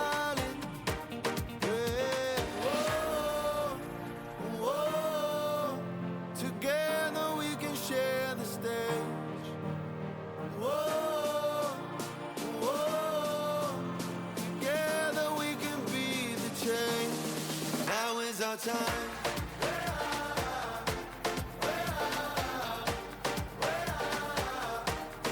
Now is our time.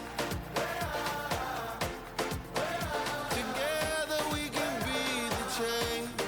Now is our time. I got love for my world, I care. I put my flag all up in the air. We got something we made right here. We got something we made right here. I got love for my tribe, I swear. Raise your hearts all up in the air. Feel the love that we made right here. Feel the love that we made right here. Whoa, together we can share the stage. Whoa, together we can be the change. Now is our time. Together we can be the change. Now is our time. Hope you never get lost at sea, but if you do, I'll help to guide your way. Hope you never lose faith in me, but if you do, I'll find another way.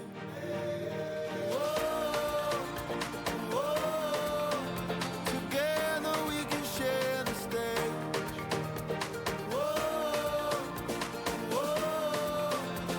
Together we can be the change. Now is our time.